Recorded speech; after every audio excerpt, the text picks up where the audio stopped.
გუშინ სვეტიცხოველში უფლისწული გიორგი მოინათლა საღამო მშვიდობისა ეს დიდი პოლიტიკა მე ინგა გრიგოლია ვარ დღეს ძალიან ამაყი ვარ და ჩემთვის დიდი პატივია ვიყო უფლისწულ გიორგის ნათლია დიდი და მნიშვნელოვანი დღეა რადგან საფუძველი ჩაეყარა საქართველოში კონსტიტუციური მონარქიის აღდგენას ასე შეაფასა გუშინდელი მოვლენა ბიზნესმენმა ლევან ვასაძემ რომელიც თავადაა პატარა უფლისწულის ერთ-ერთი ნათლია კონსტიტუციური მონარქიის შემოღების ინიციატივა საქართველოს კათოლიკოს პატრიარქს ეკუთვნის უწმინდესმა განაცხადა რომ მომავალი მონარქი გაიზრდება ეკლესიის შიგნით იყო საუბარი იმაზეც რომ ეკლესია მას გაუწევს ზედამხედველობას და როდესაც სრულწლოვანი გახდება მოხდება მისი კორონაცია და მეფედ კურთხევა ეყოლება თუ არა საქართველოს მეფე გუშინ სვეტიცხოველში ახალი პოლიტიკური თემა გააქტიურდა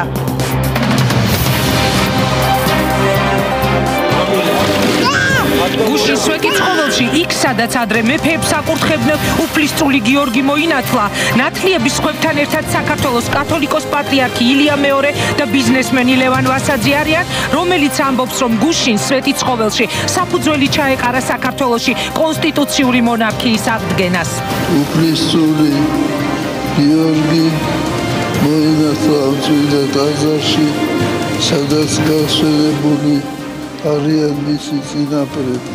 ასეთი ნათლობა არ ყოფილა დასილვას პირველი წლიდან. კონსტიტუციური მონარქიის აღდგენის მომხრეები იმედოვნებენ რომ გიორგი საქართველოს მეფე გახდება. დღეს დიდ პოლიტიკაში რატომ უჭერს მხარს მონარქიის აღდგენას? უფლისწულის ნათლია ბიზნესმენი ლევან ვასაძე ზუსტად 20 საათზე მთავარ პოლიტიკურ თოქ-შოუში. მხარი საფუძველი ჩაეყარა კონსტიტუციური მონარქიის აღდგენას, როგორც გვაკურთხა მისმა უწმინდესობამ. ხაინდრავა ერთადერთი პოლიტიკოსი იყო, ვინც უფლისწულს ხელზე ემთხვია. დღეს ზუსტად 20 საათზე დიდი პოლიტიკა გთავაზობ დისკუსიას, რატომ წამოიწია მონარქიის აღდგენის თემამ. სჭირდება თუ არა საქართველოს კონსტიტუციური მონარქიის აღდგენა და მოსალოდნელია თუ არა პოლიტიკოსებმა მხარი დაუჭირონ საქართველოს კათოლიკოს პატრიარქის იდეას უფლისწული გიორგის მეფედ კურთხევის შესახებ. მთავარ პოლიტიკურ თოქ-შოუში თემა, რომელიც სრულიად ახალია ქართული რეალობისთვის, უნდა ყვავდეს თუ არ უნდა ყვავდეს მეფე და შეიძლება თუ არა საქართველოში მართლაც აღდგეს კონსტიტუციური მონარქია. მომხრეები და მოწინააღმდეგეები დებატებში გოგა ხაინდრავა, ჯაბა სამუშია, ვახუშტი მენაბდე, გიგა ბუკია, გიორგი ახვლედიანი, ნინო ლომჯარია, არჩილ გამზარდია, თაკო ჩარკვიანი.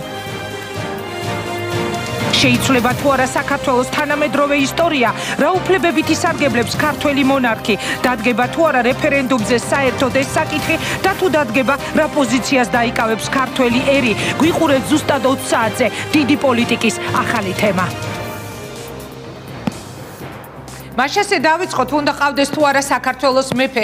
გუშინდელი ნათლობის შემდეგ სვეტიცხოვლიდან ახალი პოლიტიკური თემა გააქტიურდა. კონსტიტუციური მონარქიის აღდგენა. სწორედ ესაა ჩვენი ინტერაქტივის შეკითხვაც. გსურთ თუ არა ყავდეთ მეფე. დღეს ჩვენ სტუდიაში შედგება დისკუსია ამ თემის მომხრეებსა და მოწინააღმდეგეებს შორის. მანამდე კი ეთერში უფლისწულ გიორგის ნათლია ბიზნესმენი ლევან ვასაძე, რომელიც ამბობს, რომ მეტად სასარგებლო იქნება თუ ჩვენთან კონსტიტუციური მონარქია აღდგება. მისი უწმინდესობის მიერ დაყენებული ამ საკითხის მიმართ ჩვენი ბოლშევიკ ლიბერალების დამოკიდებულება გულისამრევია დინასტიისა, რომლის მეფენიც ყველაზე დიდი რიცხვით არიან კანონიზებული წმინდანებად. საზოგადოების დემოკრატიულად მართვის ერთადერთი სწორი ფორმა არის სწორედ მონარქია. ამ იდეას დასცინიან ჩვენი ლიბერალები, მაგრამ თუ პრინცი უილიამსი ქეით მიდლტონზე დაქორწინდება, მაშინ ისინივე ამოიღებენ ტვინს ტელეარხებზე ქორწილის სამთვიანი ტრანსლაციითა და ვის რა კაბა ეცვა, ვინ რა სჭამდა და მსგავსი ამბების აღტაცებული განხილვით ამბობს ლევან ვასაძე. სწორედ ის ხსნის ჩვენს დღევანდელ ეთერს. მე მას მივესალმები ბატონო ლევან, საღამო მშვიდობის. როგორ ბრძანდებით? დიდი მადლობა რომ იღებთ მონაწილეობას გადაცემაში, გთხოვთ დაბრძანდით. ძალიან საინტერესო თემა გააქტიურდა გუშინ სვეტიცხოვლიდან. ეს არ იყო ახალი საქართველოსთვის, მაგრამ გუშინდელი თქვენი განცხადება, ეს იყო სრული პოლიტიკური დატვირთვის განცხადება მონარქიის აღდგენასთან დაკავშირებით. მე მაინტერესებს ძალიან ბევრ კითხვაზე პასუხი. დღეს, როდესაც დავპოსტე Facebook-ზე, რომ ამ თემას ვაკეთებდი, იყო სრულიად არაერთგვაროვანი შეფასებები, იყო როგორც მომხრეების, ასევე მოწინააღმდეგეების და მათ შორის ძალიან მკვეთრად მოწინააღმდეგეებისაც. პირველ რიგში მინდა კითხოთ, როგორი არის განწყობა თქვენი, როგორც მომავალი მეფის, უფლისწულის ნათლია ბრძანდებით. რა დატვირთვაა ეს თქვენთვის, რა დატვირთვას ატარებს? უდიდესი პასუხისმგებლობა და უდიდესი სიხარული. ჩემთვის ეს სრულიად მოულოდნელი იყო.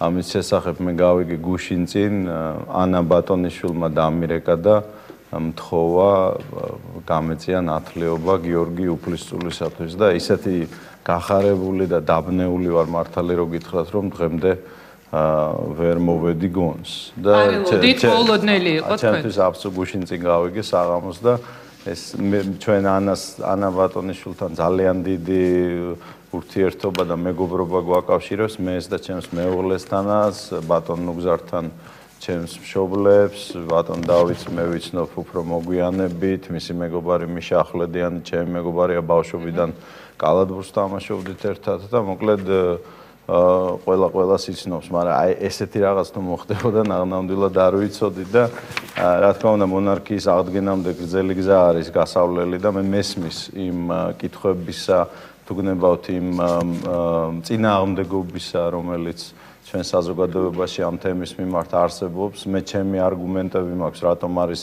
მონარქია დემოკრატიის უკეთესი ფორმა მართლობისა და მზადვარ ამაზე გესაუბროთ საერთოდ არა მხოლოდ საქართველოსთვის და იქნებ ჩვენი საუბარიც ასე აგვეწყო რომ აი რაღაც შეზღუდულ დროში რაც გვაქვს ორ ნაწილად გაგვეყო ჩვენი საუბრის თემა და ჯერ გვესაუბრა რატომ ჯობია მონარქია რესპუბლიკას ეს დისკუსია სხვათა შორის სულ არ არის ახალი მსოფლიოსთვის მსოფლიოსთვის არ არის ახალი მაგრამ საქართველოსთვის ახალია და ალბათ საინტერესო დავიწყებული ძველია ასე ვთქვათ რომელსაც ახლა ვიხსენებ და რა თქმა უნდა მე პატივისცემით ვეპყრობი ნებისმიერ საწინააღმდეგო აზრს და დემოკრატიაც ეს არის ხო რომ ვიღაცას მიაჩნია რომ რესპუბლიკა ჯობია და ვიღაცას გონია რომ თუმცა 200 წლიანი ჩავარდნა გვაქვს შესაბამისად ძალიან ბევრი კითხვის ნიშანი გაჩნდა სწორედ ამ თემას ხალხს განსხვავებით ფრანგებისგან რუსებისგან არასდროს თანხმობა არ მიუწია ძალადობრივი ქართველ ერს არასდროს უარი არ უთქვია თავისინებით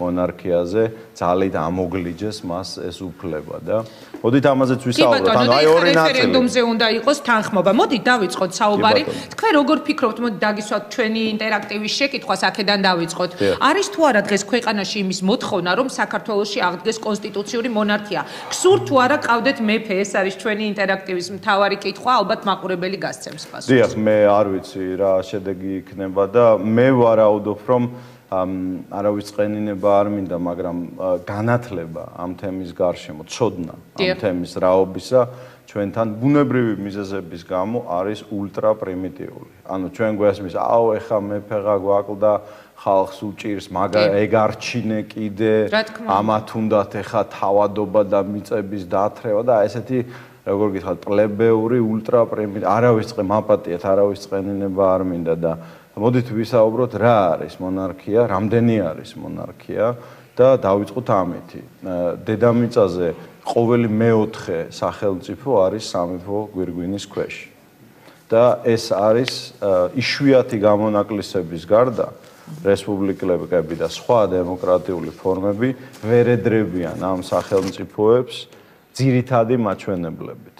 ანუ ეს არის თუ გნებავთ ელიტა სახელმწიფოებრივი მართვისა. დავიწყოთ ევროპით. დიდი ბრიტანეთი სადაც საოცარი ამბები ხდებოდა დედოფალთან დაკავშირებით მე მახსოვს 23% კატეგორიულად აპროტესტებდა რატომ უნდა ფინანსდებოდეს დაუშვათ დედოფლის ოჯახი ბიუჯეტის გარდა. მონარქიის წრეები ყველგან არსებობენ. დიდი ბრიტანეთი, ესპანეთი, დანია, ნორვეგია, შვედეთი, ჰოლანდია ბელგია, ლუქსემბურგი, ლიხტენშტეინი, მონაკო, ანდორა, შეიძლება რაღაცა გამორჩა. ანუ ლაპარაკი იმაზე, რომ დემოკრატია უთავსებელია მონარქიასთან, არის სრული აბსურდი და აბსოლუტური ტყუილი, ან უმეცრება. გავაგრძელოთ აზია, იაპონია. ზე სახელმწიფო ეკონომიკურათაც და კულტურულათაც და ყველა თვალსაზრისით. ტაილანდი, ერთადერთი აზიური სახელმწიფო, რომელმაც მონარქიის წყალობით შეინარჩუნა არაკოლონიური სტატუსი, როდესაც აზიის კოლონიზაცია ხდებოდა. მალაიზია, ბრუნეი, არაბეთის ქვეყნები, მათი საუკეთესო ნაწილი, იორდანია, კუვეიტი, საუდის არაბეთი, გაერთიანებული არაბეთის საამიროები, ბაჰრეინი, ყატარი, ომანი, მაროკო. ანუ საუბარი იმაზე, რომ აი დაახლოებით 200 სახელმწიფო არსებობს და იქიდან 51 არის თუ არ მეშლება მონარქია. და საუბარი იმაზე, რომ მონარქია არის რაღაცა არაპროგრესული, არამედ რეგრესული შუა საუკუნეებში ჩარჩენილი დემოკრატიასთან და პროგრესთან უთავსებელი სტრუქტურა არის აბსოლუტური აბსურდი. ეხლა დავანებოთ თავი ერთი წუთით ჩვენს ისტორიას, ბაგრატიონებს, ეკლესიას, რწმენას, მოდით ამ რეგისტრებში და ამ კატეგორიებში დღეს საერთოდ მივისაუბროთ. ვილაპარაკოთ ლოგიკურად, რაციონალურად, აი ვითომ კი ბატონო, სწორედ ეს მინდა რომ გთხოვოთ, ანუ აი ძალიან რომ დეტალურად რო ვისაუბროთ, მაყურებლისთვის რო უფრო გასაგები გახდეს, დაუშვათ თქვენი ამ ინიციატივის უკან რადევს, იმიტომ რომ მაგალითად იგივე ბრიტანეთი, რომელიც თქვენ თქვით, ჩამოთვალეთ, ბელგია, იგივე ესპანეთი, აქ არის სხვა დატვირთვის მატარებელი. დავიწყოთ იქიდან რომ ამ ქვეყნებს არ ქონიათ წყვეტა მონარქიის არსებობის და სამეფო ოჯახის არსებობისა, ჩვენ გვაქვს 200 წლიანი წყვეტა და ანუ ძალიან ბევრი მე მოვისმინე ბატონო ლევან პრეტენზია რომ ეხლა ამ ხელაწყვეტის მერე ხელოვნური ხო არ არის. ანუ იგივე მე კითხვას ჩამოაყალიბებ და შემდეგ თქვენ არ შეგაწყვეტინებთ. აი რა დატვირთვის მატარებელი უნდა იყოს ჩვენთვის მეფე? იგივე ინგლისში, დავუშვათ იგივე ბრიტანეთში დედოფალს აქვს განსაკუთრებული დატვირთვა, იგი არის დიდი ბრიტანეთის თანამეგობრობის ხელმძღვანელი და უინძორები შოტლანდიური წარმოშობის არიან და აი ამ გაერთიანების სიმბოლოა. დავუშვათ ბელგიაში ალბერტ მეორე არის ასევე გაერთიანების სიმბოლო, იმიტომ რომ ნახევარი ბელგია ჰოლანდიურად საუბრობს, ნახევარი უკაცრავად ჰოლანდიურ გერმანულად, ნახევარი ფრანგულად, ესეც ერთიანობის და თქვენ ბრძანეთ მაგალითად ესპანეთი. ხუან კარლოსი, იგი არის ასევე კატალონიისა და ესპანეთის ორივე წარმოშობა აქვს მას და ასევე ერთიანობის სიმბოლოა. საქართველოში ქართველ მეფეებს ტიტული ჰქონდათ ყოველ შემთხვევაში დავითის, თამარის, მეფე აფხაზთა და ქართველთა, რანთა და კახთა, შირვანშა და შაჰანშა. ანუ ეხლა ჩვენ თუ კი ამ პარალელს გავავლებთ, მეფე აფხაზთა და ქართველთა, ჩვენთვის ის იქნება ერთიანობის სიმბოლო. მივალთ მაგამდე, მოდით ვიჩქარებთ, რა თქმა უნდა. მოდით მე დავიწყებ იმით, რომ ვიტყვი, რომ ჩემის აზრით კონსტიტუციური მონარქია ჯერ ერთი ვთქვათ, მეფე არ მართავს ქვეყანას. ქვეყანას აქვს ყველა დემოკრატიული ინსტიტუტი, პარლამენტი იქნება ეს თუ აღმასრულებელი ხელისუფლება, პრემიერ-მინისტრი თუ სასამართლო ხელისუფლება და აქ არ მიდის საუბარი აბსოლუტურ მონარქიას. მონარქიის სხვადასხვა ფორმები არსებობს და თითქმის აღარ შემორჩა დედამიწაზე აბსოლუტური მონარქია. არის საკონსტიტუციო მონარქიის ორი ქვეფორმა. ერთი არის თუ არ მეშლება დუალისტური, მეორე არის საპარლამენტო.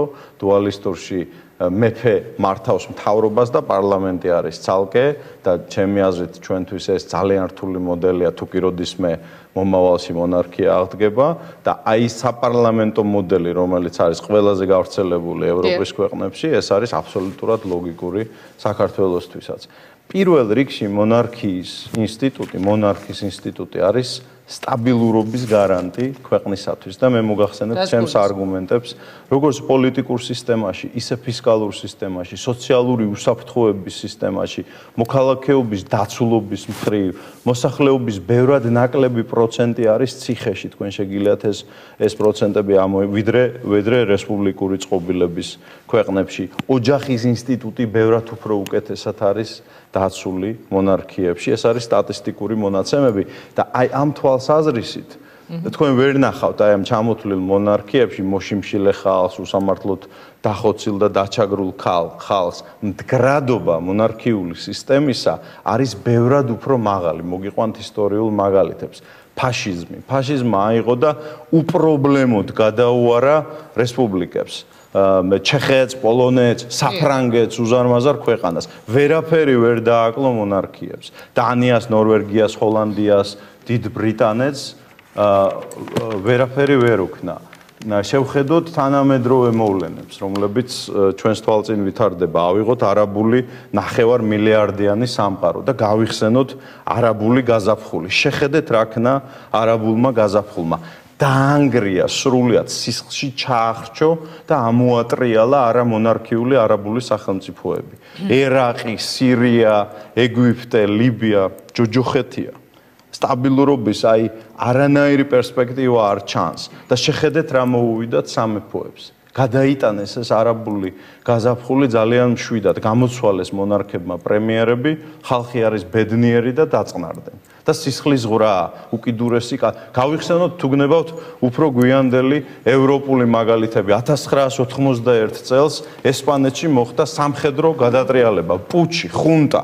გამოვიდა ხუან კარლოსი სამხედრო ფორმაში, უთხრა ჯარისკაცებს რომ დაეტიეთ კაზარმებშიო და პუჩი ჩაიშალა. რომ არ ყოფილიყო ხუან კარლოსი, ჩვენ გვექნებოდა ესპანეთში სამხედრო დიქტატურის ახალი ფორმაცია. არიან დაუშვა თუ კი ამ კუთხით შეხება. ანუ კიდევ იმას მინდა მიუბრუნდე.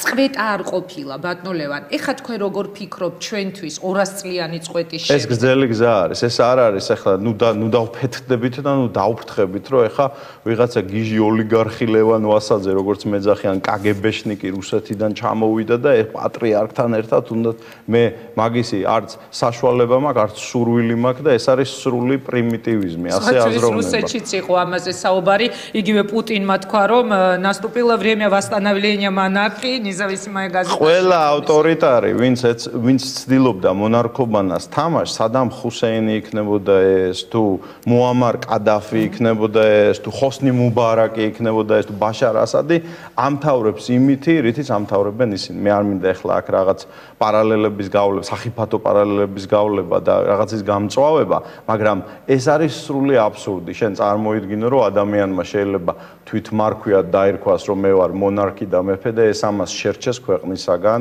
და ეს გახდეს რეალური. ეხლა ვილაპარაკოთ მონარქიის ანტიფანატიკურობაზე. გავიხსენოთ ირანის მაგალითი. რა მოუვიდა ირანს, როდესაც უნიჭოდ ჩარევით დასავლეთისა მათ შორის იქ აირია სიტუაცია დაამხეს შახი და ირანი გადაისროლეს, არ მინდა ირანელების წყენინება 200 წლით უკან. და ირანი დღეს არის საგარეო და საშინაო პოლიტიკური პრობლემა მთელს რეგიონში.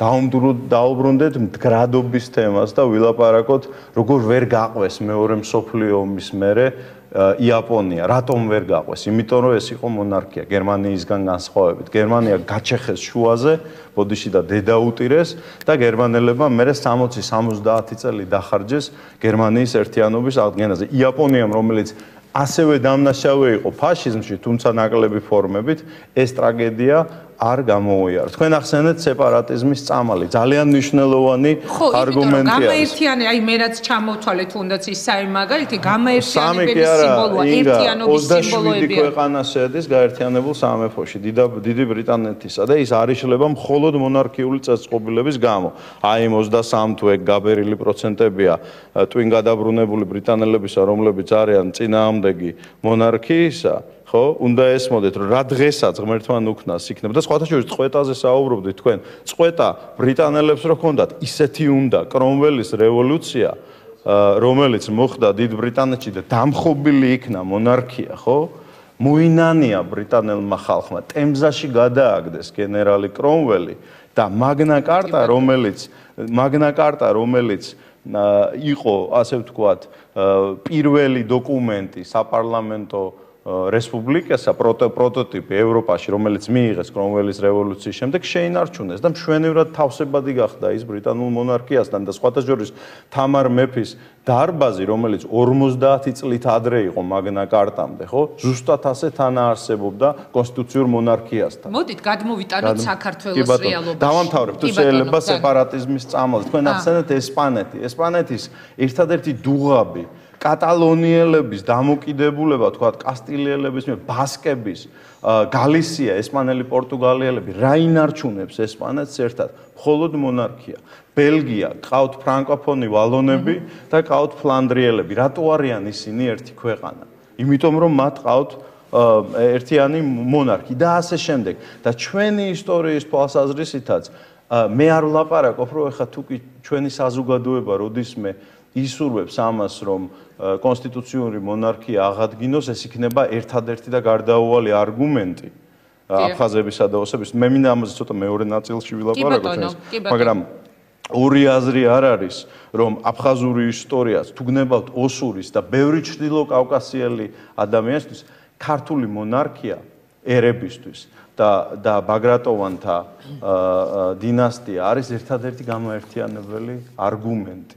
ჩვენი სახელმწიფოს განვითარების. თუმცა საინტერესოა მათ რა პოზიცია ექნებათ ამ შემთხვევაში თუ კი დაუშვათ ეს საკითხი ესეთ რა მაგას დრო გვაჩვენებს, მაგრამ მე მინდა ეს ნაწილი ინგა თუ შეიძლება დავამთავრო და ბოდიში რეულში ვიყურ, იმიტომ რომ ბევრი არგუმენტებია და მე მოვემზადე. საინტერესოა თქვენი არგუმენტების მოსმენა, იმიტომ რომ თქვენ ხართ ნათლია და რეგენტობას ხო არ აპირებთ. არ მინდა არავითარი ადნიერება და ამპარტავნება მე ამის არ მაქვს და ხო გეუბნებით ეს იყო ჩემთვის აბსოლუტური თანამედროვე ენაზე რო ვთქვათ შოკი და რაღაც უდიდესი სიხარული რა და დღემდე ვერ გამიცნობიერებია არაფრით არ დამიმსახურებია ეს ყველაფერი მაგრამ მოდით ვთქვათ რომ ავტორიტეტი დამბალანსებელი იმიტომ რომ მეფე პასიურია კონსტიტუციურ მონარქიაში როცა ქვეყანაში ყველაფერი კარგად მიდის როდესაც კრიზისი ხდება მაშინ მე თქვენ გარწმუნებთ რომ ეს ავტორიტარული დიქტატურა რომელიც ჩვენ გამოვიარეთ ბოლო 9 წელიწადში ჩვენ რომ კონსტიტუციური მონარქია ყოფილიყავით 6 თვეში პანჩურით მაბატიეთ გააგდებდა მეფე ესეთ პრეზიდენტს და არ მოუწევდა ჩვენს ხალხს აი ამის ყველაფერს და ეს დემოკრატიაა თქვენი აზრით მეფე რომელიც უნდა დაუშვათ 200 წლის მერე შეიძლება მოგვევლინოს და პანჩურით გააგოს ხალხის არჩეული მე ამის უტრირება მოხდა ეს არის დემოკრატიის ფორმა რომელიც მიღებულია დიდ ბრიტანეთში და არასდროს არ გამოიყენება იმიტომ რომ აი ეს სისტემა საპირწონეებისა და ძალიან კარგად მუშაობს შეხედეთ რა ხდება დღეს აი ძალიან საინტერესო ალეგორია მინდა მოვიყვანო იმედი არავის არ ვაწყენინებ თანამედროვე პოლიტიკაში ბიზინა ივანიშვილი რომელიც გამოვიდა როგორც მხსნელი მე ესე ვიტყვი რა და იხსნა ქვეყანა ამ უბედურებისაგან რომელსაც ჰქონდა აქ ადგილი ხო მიდის ახლა და ხალხის რაღაცა წარმოსახვით კონსტრუქციაში რჩება რაღაცა ფსევდო მეფეთ რა რომ ეს კი გვიტოვებს თქვა აი ამ ფიგურებს რომლებსაც ჩვენ ნაკლებად ვიცნობთ მაგრამ ეს არიან ფიგურები, რომლებსაც ჩვენ ვღებულობთ, იმიტომ რომ აი ეს კაცი, რომელსაც ჩვენ გვიხსნა სააკაშვილის და ვიცით რომ არსად არ მიდის და რამე რო იყოს ისევ ჩაერევა. შეხედეთ რა,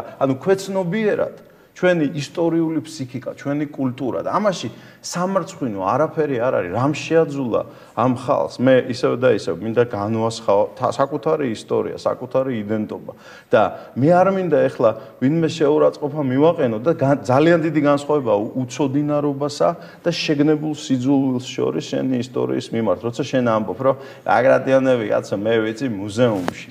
რა მუზეუმში? შენ ხარ მატარებელი კოლოსალური კულტურული მაიდენტიფიცირებელი ერთეულისა. აი, რომელ ერთ ჩვენთაგანს არ მოსვლია, რომ უცხოელები ვერ გვარჩევენ სხვა რესპუბლიკელებისგან. სხვა რესპუბლიკებისგან.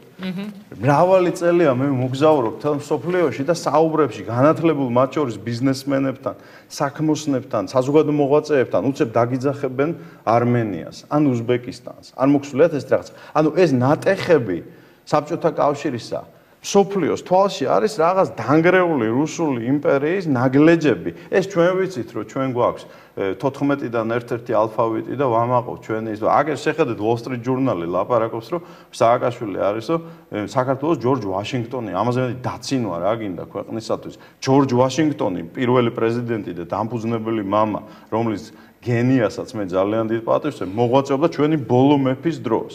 და ამ ხალხს ერეკლე მეურის დროს მათი და მამ ხალხს გონია რომ სააკაშვილიდან დაიწყო საქართველოს ისტორია და შენ გაქვს ხელში რაღაც საოცარი კოზირი. და რა შეცვლის ეს? აი იგივე დასავლეთი, აი თქვენ ამბობთ რომ ჯორჯ ვაშინგტონთან შედარება არის უხერხული, როგორც ეხა თქვით სააკაშვილის. მოდით ერთ ამონარით წაგიკითხავ და შემდეგ ისევ განვაგრძოთ განსხვავებული პოზიციიდან. აი ერთ-ერთი ექსპერტია არჩილ გამზარდია, რომელიც შემდეგ ჩვენს დისკუსიაში მიიღებს მონაწილეობას, მაგალითად წერს რომ სტატუსზე და პრივილეგიებზე შეიძლება ვილაპარაკოთ მას შემდეგ, რაც ადამიანთა ჯგუფი რაიმე წვლილს შეიტანს ქვეყნის ცხოვრებაში. ბაგრატიონთა ჯგუფის თანამედროვე წარმომადგენლები გათიშული იყვნენ ქვეყნის ცხოვრებიდან. ისინი არ ჩანდნენ 80-იან წლებში, არ გამოჩენილ აფხაზეთში, არ იყვნენ ჩართული საქართველო-რუსეთის ომში და ერთ მშვენიერ დღეს სტაბილურ შედარებით დამშვიდებულ ქვეყანაში გამოჩნდნენ სურველები, რომლებსაც აქვს სურვილი, რომ მათი განსაზღვრული ღვთიური სახელით ისარგებლონ.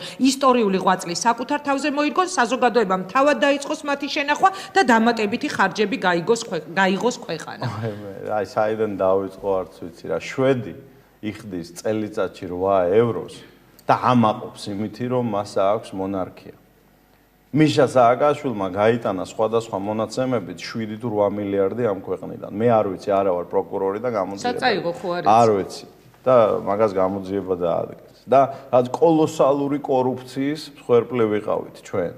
თუ საბჭოთა კავშირის შემდგომ პირველ წლებში თუ შევარდნაძის დროს თუ ეხლა და აი ესეთი საზოგადოებიდან რომელიც ჩვენია ეხლა ლაპარაკი იმაზე რომ აუ რა დაგვიჯდება ეხლა ესენი არჩინე ეხლა კიდე და ეს არის ხალხი მშიერია რა დროს ეს სამეფო ოჯახის რჩენა და მიწები მათი და სასახლე და ხარჯები ბატონო ვისრაში ვჭირდებით პირიქით თქვენ მე თუ მკითხავთ ხო მე გეტყვით ამას როგორც პროფესიონალი ბიზნესმენი საერთაშორისო არენაზე საქმეების გამკეთებელი ეს საქართველოს უამრავ ფულს მოუტანს გითხრათ როგორ საქართველოს იდენტიფიკაცია როგორც კულტურული ერთეულისა 1-1000-ად გაუმჯობესდება სააკაშვილი და ედუარდ შევარდნაძე კი აღარ იქნებიან ბრენდები საქართველოსი საქართველოს ბრენდი ან კი ბატონო ჩემი მეგობარი გიორგი მარგველაშვილი საქართველოს ბრენდი იქნება დემოკრატიული კონსტიტუციური მონარქია რომელიც ეფუძნება მსოფლიოში ერთ-ერთ უძველეს არის ორი ვერსია ჩვენ ვართ ნომერი 2 იაპონიის მერე მაგრამ თუ თქვენ ჩათვლით რომ ფარნავაზიანთა დინასტიის რეგალიები ქორწინების გზით ლეგიტიმურად გადავიდა ბაგრატიონებში მაშინ ჩვენ ვართ მსოფლიოში უძველესი მონარქიული კულტურა და აი ამ პალიტრაზე მოდით შევხედოთ ჩვენ ხო გვინდა ხო შეშლილები ვართ როგორმე ახლა ევროპელებს მივაქცევიოთ ჩვენ თავზე ყურადღება და ამერიკელებს ხო აი ახლა ამერიკას კიდე თავი დავანებოთ ახალი სამყაროს პოლიტიკური კულტურა ორივე კონტინენტს გულისხმობ ჩრდილო და სამხრეთ ამერიკას სრულიად უარყოფს მონარქიულ კულტურას იმიტომ რომ იგი არის დაფუძნებული ამოწყვეტილი წითელი რასის ასე ვთქვათ ძლებზე ესპანელი კონკვისტადორების და ინგლისელი და ფრანგი კოლონიზატორების მიერ და რა თქმა უნდა ჩრდილო და სამხრეთ ამერიკის პოლიტიკური კულტურისთვის მონარქია არის აბსოლუტურად უცხო მაგრამ ჩვენ არა ვართ ბიძია ახალი სამყაროს ნაწილი. ჩვენ ვართ ტრადიციული ევროპისა და აზიის გაზაყარზე ძველი სამყაროს გულში მდებარე ნაწილი. და ამ სამყაროსათვის თუ გნებავთ ამ საინვესტიციო წრისათვის, შენ აღიდგინო შენი კულტურული იდენტობა. სანამ ვილაპარაკებდეთ ბაგრატიონების ღვაწლზე და მოდით ამაზე კიდე ცალკე ვილაპარაკოთ. ეს არის, აი მოდით თანამედროვე ენაზე ვთქვათ, ბრენდებში ბრენდი რა. რატო არის ბრენდებში ბრენდი თუ კი ის ქვეყნები რომელიც თქვენ ჩამოთვალეთ არიან იქ მონარქები და ბრენდებში ბრენდი მაინც და მაინც საქართველოს რატო იქნება მით უმეტეს 200 წლიანი ჩვენ ბრენდებში ბრენდია თქო რა სააკაშვილსაც ჯობია ედუარდ შევარდნაძესაც და ქართულ ღვინოსაც და ყველაფერს ერთად აღებულს რა ეს არის როგორ გითხრათ ჩვენი ქვეყნის განვითარებისთვის არა რეგრესი არამედ კონსტიტუციური ევოლუციის კიდევ ერთი ნაბიჯი რა და არა რეგრესული არამედ უაღრესად პროგრესული რაღაცა მე მესმის რომ წვეთის გამო ურთულესი აი ხა გვესმის რომ ვინ არიან ეს აი თქვენ რაც წაიგითხეთ ეს წერილი სად იყვნენ ესენი ხალხო ცოტა მოთმინებით და სიყვარულით მოვეპროთ ჩვენივე ქვეყნის კულტურას ჩვენ აი ვინც მაგ წერილს წერს პატივისცემით კი ბატონო წარმოუდგენია რა გადაიტანა ჩვენმა სამეფო გვარმა თუ კახური მხრიდან თუ მუხრანელების მხრიდან ვიცით ამ ხალხის ბიოგრაფია რა აი რეები გადახდათ და აი ეს როგორ გითხრათ ინფანტილური იაფფასიანი ინსინუაციები, ჩარევები პიროვნებების გარჩევაში, ეს როგორი ადამიანია, ის როგორი ადამიანია, ეს ყველაფერი მეტყველებს ჩვენს ძალიან ემბრიონულ სახელმწიფოებრივ აზროვნებაზე, იმიტომ რომ მონარქიის, კონსტიტუციური მონარქიის აღდგენა, როგორც სისტემა, არის ბევრად უფრო მნიშვნელოვანი, ვიდრე ინდივიდუალური თვისებები ამ პროცესში ჩართული, თქვათ, სამეფო ოჯახის რომელსაც ჩვენ პირიქით უნდა დავკანკალებდეთ და უნდა გვიხაროდეს ყველა მათი წარმატება და რეფერენდუმზე უნდა გავიდეს ხო ეს საკითხი ბატონო თუ თქვენ არიცით თამაში არის ინჩი ბინჩი არ გამიგება არა ხო შეიძლება რაღაც ინიციატორი იყოთ ინიციატივას ჩაუდგეს სათავეში მე ვარ აი რიგითი მხარდამჭერი ამ იდეისა ისევ და ისევ არა რელიგიური კუთხით ჩემთვის უდიდესი მნიშვნელობა აქვს მისი უწმინდესობის აზრს და კურთხე მაგრამ ანალიტიკური ლოგიკური კუთხით მე მოგიყვანეთ დღეს არგუმენტები ეხლა ვილაპარაკოთ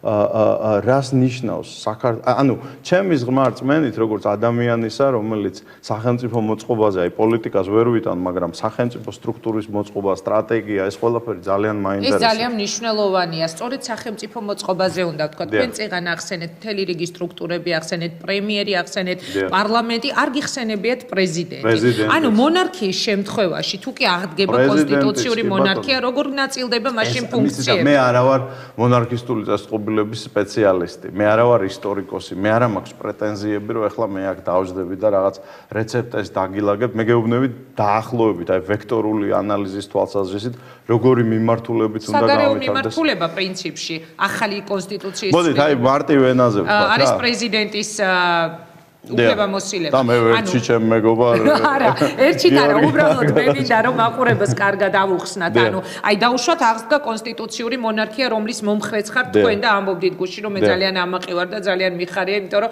საფუძველი ჩაეყარაო. ანუ ამ შემთხვევაში პრეზიდენტის ფუნქცია როგორია, მეფის ფუნქცია როგორია და ასე შემდეგ. ისევ და ისევ, მეფე არ მართავს დემოკრატიული ინსტიტუტები. ინგლისი, ბოდიში, დიდი ბრიტანეთი იქნება, ეს თუ ჰოლანდია იქნება, თუ ნებისმიერი სხვა ქვეყანა, ეს ასე არის. ჩვენს პოლიტიკურ კულტურაში იმდენი პოლიტიკური ამბიცია არის ქართველებში, რომ მე მგონია მთელ ევროპის და აზიის კონტინენტს ეყოფოდა. იმდენი პრეზიდენტობის მდომი ადამიანი ყავს ჩვენ, არა მხოლოდ ის 27 თუ რამდენი, არამედ საერთოდ მე მგონი ყველას უნდა ეს არის, ეს მაგის შედეგია. ჩვენს ერს ისევ და ისევ არასდროს არ უთქვია უარი თავისი ნებით, განსხვავებით ფრანგებისაგან, განსხვავებით რუსებისაგან, უარი მონარქიაზე და მოუძრეს რა მას ეს სახურავია, ეს პირველი კაცი, ყველას მოუნდა და კონსტიტუციური მონარქიის აღდგენა აი ამ ჩვენ ფსიქიკურ აშლილობასაც მე ესე დავარქმევდი ძალიან კარგად დააბალანსებს. იმიტომ რომ იქნება პირველი ფიგურა, რომელიც არის გარანტი, ის არ არის მართველი. ის არ არის დესპოტი. დესპოტები და დიქტატორები ყველაზე უფრო ებრძოდნენ მონარქიას. ეს არის ცნობილი. მიიღებს ერი ამას. არ ვიცი, მე მგონია რომ ეს არის პროცესი, ეს არის საზოგადოებრივი დიალოგის პროცესი. აი ჩვენს ბოლშევიკ ლიბერალებს ესე რო უყვართ. ვინ არიან ეს ბოლშევიკ ლიბერალები? მე წეღანა წავეკითხე ამ მონარიდი თქვენი ინტერვიუ. მე ყოველთვის ვერიდები სახელების და გვარების დასახელების. არა, რა ჯგუფია, ანუ ეს ბოლშევიკ ლიბერალები. ეს არის აგრესიული რელიგია, რომელიც ამბობს, რომ ჩვენ ყველას აზრს უნდა ვცეთ პატივი, მაგრამ როგორც კი შენი აზრი განსხვავდება მათგან, ისინი შემურბიან და გარბევენ და გაიძულებენ, რომ გადაგიყვანონ თავიანთ აზრზე და გეუბნებიან, რომ შენ არა გაქვს უფლება პოლიტიკურ კორექტულობის ცალმხრივი დემაგოგიით ადებენ ტაბუებს იმას, რაზე შეიძლება საუბარი, რაზე არ შეიძლება საუბარი. აი ძალიან მენიშნა, რატო არ შეიძლებოდა ამ თემაზე თავისუფალი საუბარი თქვათ ბოლშევიკ ლიბერალების მმართველობის დროს, რომელიც გაგრძელდა საქართველოში 9 წელი. იმიტომ რომ ამის უფლება არავის არ ქონდა. ეხლა მადლობა ღმერთს ცოტა ამოვისუნთქეთ და ჩვენს გვათქმევინეთ ბატონო. კი ბატონო, ამიტომ ხართ მოწეული, თუმცა დარბევას რაც შეეხება და ბოლშევიკ ლიბერალებზე როდესაც საუბრობთ, 17 მაისი გამახსენა მე ბუნებრივად პირიქით ხდებოდა თუ არ ვცდები, ბევრი სასულიერო პირისაც თქვენც იყავით. 17 მაისი ჩვენ ვიყავით აგრესიის ობიექტი, აი ამ ლიბერალური იდეოლოგიისგან, რომელიც შემოდის და ყველაფერს აკეთებს იმისთვის, რომ ადამიანის ბედნიერების და უფლებების დროშის ქვეშ დაანგრიოს ოჯახის ინსტიტუტი. და ამბობს, რომ აი ის რომ მილიონობით ბავშვი ტირის, იმიტომ რომ მისი მშობლები შორდებიან და ის რომ ასობით მილიონი ბავშვი დედის საშოში დანით იკვლება, ეს არის ადამიანის თავისუფალი არჩევანი. და ნებისმიერი უმსგავსობა, უწესობა, გარყვნილება არის ყველა ადამიანის უფლება და მოდით ახლა უფლება ჩვენც ვაღიარებთ, მაგრამ მოდი ახლა ვიზეიმოთ ეს უფლება. აღლუმები ჩავატაროთ და ვისაც ეს ზეიმი არ გინდათ, შემოვალთ და ნატოს ჯარებით გადაგიდეთ. თუმცა მე იქ ტაბურეტკიანი მამაოებიც მახსოვს, მოდით არ გვინდა ამ თემაზე და ძალიან აგრესიული ნაწილი საზოგადოების. მეორე ნაწილზე უნდა გადავიდეთ, გაერთიანების თემა, რომელიც თქვენ ახსენეთ. ანუ მეფე მონარქის შემთხვევაში ეს რა იქნება საქართველოსთვის? მეფე აფხაზთა და ქართველთა. ეს არის კულტურულ მაიდენტიფიცირებელი. ეს არის კულტურულ მაიდენტიფიცირებელი ღერძი ჩვენი სახელმწიფოებრიობისა. ეს არ არის დესპოტი, რომელიც მოვა ეხლა ჩვენ ყველა მონები გავხდებით და უნდა ბოლო იმიდან ჯიბიდან ამოვიღოთ და ვარჩინოთ და ჩვენ თვითონ ვიშიმშილოთ. ეს არის ულტრა პრიმიტიული. ვინ არჩენს ამას დრო გამოაჩენს? არა, ბიუჯეტს ხوار დააწובה ეს სამეფო ოჯახის შენობა. მოდი რა, ესე გავაკეთოთ თუ გინდათ, ვინც უნდა იმან არჩინოს და ვისაც უნდა ნუარჩინოს. ესე არ ხდება. თქვენ წარმატებული ბიზნესმენი ბრძანდები და კარგად იცით. მაგერა სუასია. მე მაგალითად აი ამ რაღაც მესჩანურ ისევ და ისევ გეუბნებით, ეს იმდენად მცირე პრობლემა არის. იმასთან შედარებით, კეიტ მიდლტონი თქვენ ახსენეთ, ხო? ეს ჩემი ციტატა, კი ბატონო, ერიდა სახელმწიფოდან და კეიტ მიდლტონის და პრინც უილიამის ქორწილმა დათვლილი არის თუ არ მესლება მილიარდ ფუნტსა უკაკუნა სარგებელმა ეკონომიკაში, იმიტომ რომ გააქტიურდა რიტეილი, გააქტიურდა ვაჭრობა და საერთო ჯამში დაახლოებით მილიარდი ფუნტი მოიგო ბრიტანეთის ეკონომიკამ ამ ქორწილისაგან. ჩვენ ალბათ ვერ მოვიგებთ ამ მოგებაზე არ შეიძლება საუბარი. ამიტომ ნუ ვიჯდებით საბავშვო ბაღში რა, აი ამ რაღაც პრიმიტიულ არგუმენტებში ნუ ჩავიძირებით ახლა და ნუ დავკარგავთ საბავშვო ბაღში ვარ ახლა მე და თქვენგან მინდა არა მე კარგად გამიგეთ სრულიად ყოველგვარი ირონიის გარშე ვამბობ ჩათვალეთ რომ ვარ საბავშვო ბაღში ვარ ჩვეულებრივი მაყურებელი თქვენი ეხლანდელი ჩვეულებრივი მაყურებელი და მაინტერესებს აი ეს მეორე ნაწილი რის გამოც თქვენ მნიშვნელოვნად მიგაჩნიათ ამიხსენით მომაწოდეთ რატომ არის ძალიან მნიშვნელოვანი ქვეყნისთვის ანუ მე როგორც ადამიანი, რომელსაც კონსტიტუციური მონარქია მიმაჩნია დემოკრატიის ყველაზე განვითარებულ ფორმად, ვთვლი რომ რომაც არ გქონდეს ჩვენ ეს კოლოსალური დინასტიური ტრადიცია, ჩვენ უნდა ვნატრობდეთ მის გამოგონებას რა. აი როგორც შვედეთი შეიქმნა, სთხოვეს მეფე და ნაპოლეონის მარშალი დაენიშნათ მათ. ანუ რომაც არ იყოს ეს რაღაც უზარმაზარი ტრადიცია ჩვენთვის. ევროპაში საქართველოს, ჯორჯიას, გეორგიას, გრუზიას იდენტიფიკაცია მატიანეებში, ისტორიულ წყაროებში რაზე არის დაფუძნებული? ბაგრატონთა ღვაწლზე. ჩვენი ასე ვთქვათ, იდენტობა, როგორც სახელმწიფოს განსხვავებულისა აი ამ უამრავი რესპუბლიკებისგან, სტანებისგან, როგორც კულტურული ერთეულისა და როგორც კი ეს დროშა ასე ვთქვათ, მე ამას ვნატრობ და პირდაპირ ვამბობ, არასდროს არ მეშინია, ხო? ვიღაცა ამის წინააღმდეგ. როგორც კი ეს დროშა დაერჭობა, ეს იქნება იმდენად ორგანული და გასაგები დასავლეთ ევროპისათვის, რა მოხდა საქართველოში, რომ ის კი არ იქნება, რომ ეხლა იქეკენ თავს, რომ CNN-ი აქვს, მაიცა სააკაშვილმა არ დააფუძნა საქართველო და რო გადააგდეს, რატო გადააგდეს? მოიცა ის ხომ დამფუძნებელი მამა იყო ამ ქვეყნისა და ამ ერისა. ანუ მათი ცოდნა აი ამის ყველაფრისა ეფუძნება რაღაც ულტრაპრიმიტიულ ზედაპირულ შეხედულებებს ჩვენს შესახებ. ჩემს უცხოელებს ბევრჯერ ვთქვათ, რომ მაიცა სააკაშვილმა არ შექმნა საქართველო. გესმით? და როდესაც ჩვენ გავცდებით აი ამ დამამცირებელ განსაზღვრებებს და თუკი ჩვენ როდისმე მოვინდომებთ და აღვიდგენთ კონსტიტუციურ მონარქიას, ჩვენ გავხდებით ბევრად უფრო სტაბილური გასაგების სტრუქტურა, როგორც სახელმწიფოებრივი ერთეული. ძალიან დიდი მადლობა. წარმატება მინდა გისურვოთ. კიდევ ხომ არ გაქვთ რაიმე ისეთი არგუმენტი, რაც გაამყარებს და უშუალოდ თქვენი პოზიციის მომხრეების პოზიციას ასე ვთქვათ. მთავარი არგუმენტი არის ბაგრატონთა დინასტია. თავს სოფლიოში ასეთი დინასტია არ არსებობს. დამისახელეთ ერთი რეგიონალური გამგებელი ან მისი მოადგილე, რომელიც იცხოვრებს ეგრეთ წოდებულ ერეკლეს სასახლეში და არ ითაკილებს, ან დარეჯანის სასახლეში. ჩვენი დინასტია არის უნიკალური იმითი, რომ ისტორიულად ყოველთვის ეწირებოდა ჩვენი ქვეყნის ისტორიას და ამდენი გმირი, ამდენი წმინდა და ყველაფერს აკეთებდა იმისთვის, რომ ყოფილიყო ხალხის ზურგისათვის მჩატე. და ქართველმა ხალხმა ბაგრატიონებს ეს დაუფასა და არასოდეს უარი არ უთქვია. რუსები მოვიდნენ და ესე ამოგგლიჯეს ავტოკეფალიასთან ერთად. და მათი ბრძოლა, ეროვნული დამოუკიდებლობისთვის ბრძოლა, იყო ბაგრატიონების ბრძოლა. სოლომონ მეორე თურქეთში გარდაიცვალა და ასე შემდეგ. იყო თავგანწირული ბრძოლა საქართველოს სახელმწიფოებრივი ჩვენ დაქუცმაცებული საქართველოს გვახსოვს და ძალიან ბევრი დაქუცმაცებული საქართველო გააერთიანეს 4-ჯერ. ფარნავაზმა, ვახტანგ გორგასალმა, დავით აღმაშენებელმა და რუსებმა.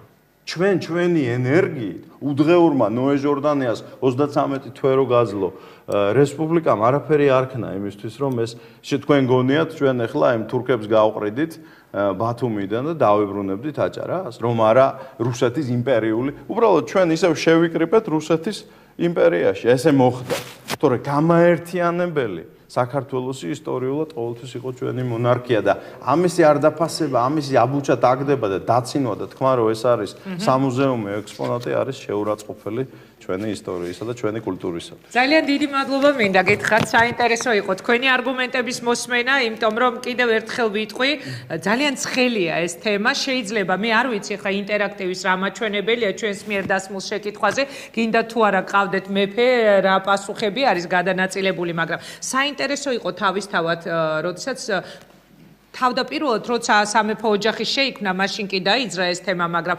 გუშინდელი ნათლობის შემდეგ და თქვენი განცხადების შემდეგ მე ვფიქრობ, რომ ძალიან საინტერესო დისკუსია მოჰყვება ამ თემას. წარმატება მინდა გისურვოთ. საინტერესო იყო თქვენთან საუბარი, კარგად გრძანდებოდა, წარმატებას გისურვებ. ეს იყო ლევან ვასაძე, რამდენიმე წუთში ამავე თემაზე დისკუსია განსხვავებულ პოზიციებს შორის გოგა ხაინდრავა, ჯაბა სამუშია, გიგა ბუკია, გიორგი ახვლედიანი, ვახუშტი მენაბდე, ნინო ლომჯარი, არჩილ გამზარდია, თაკო ჩარკვიანი დაგველოდეთ.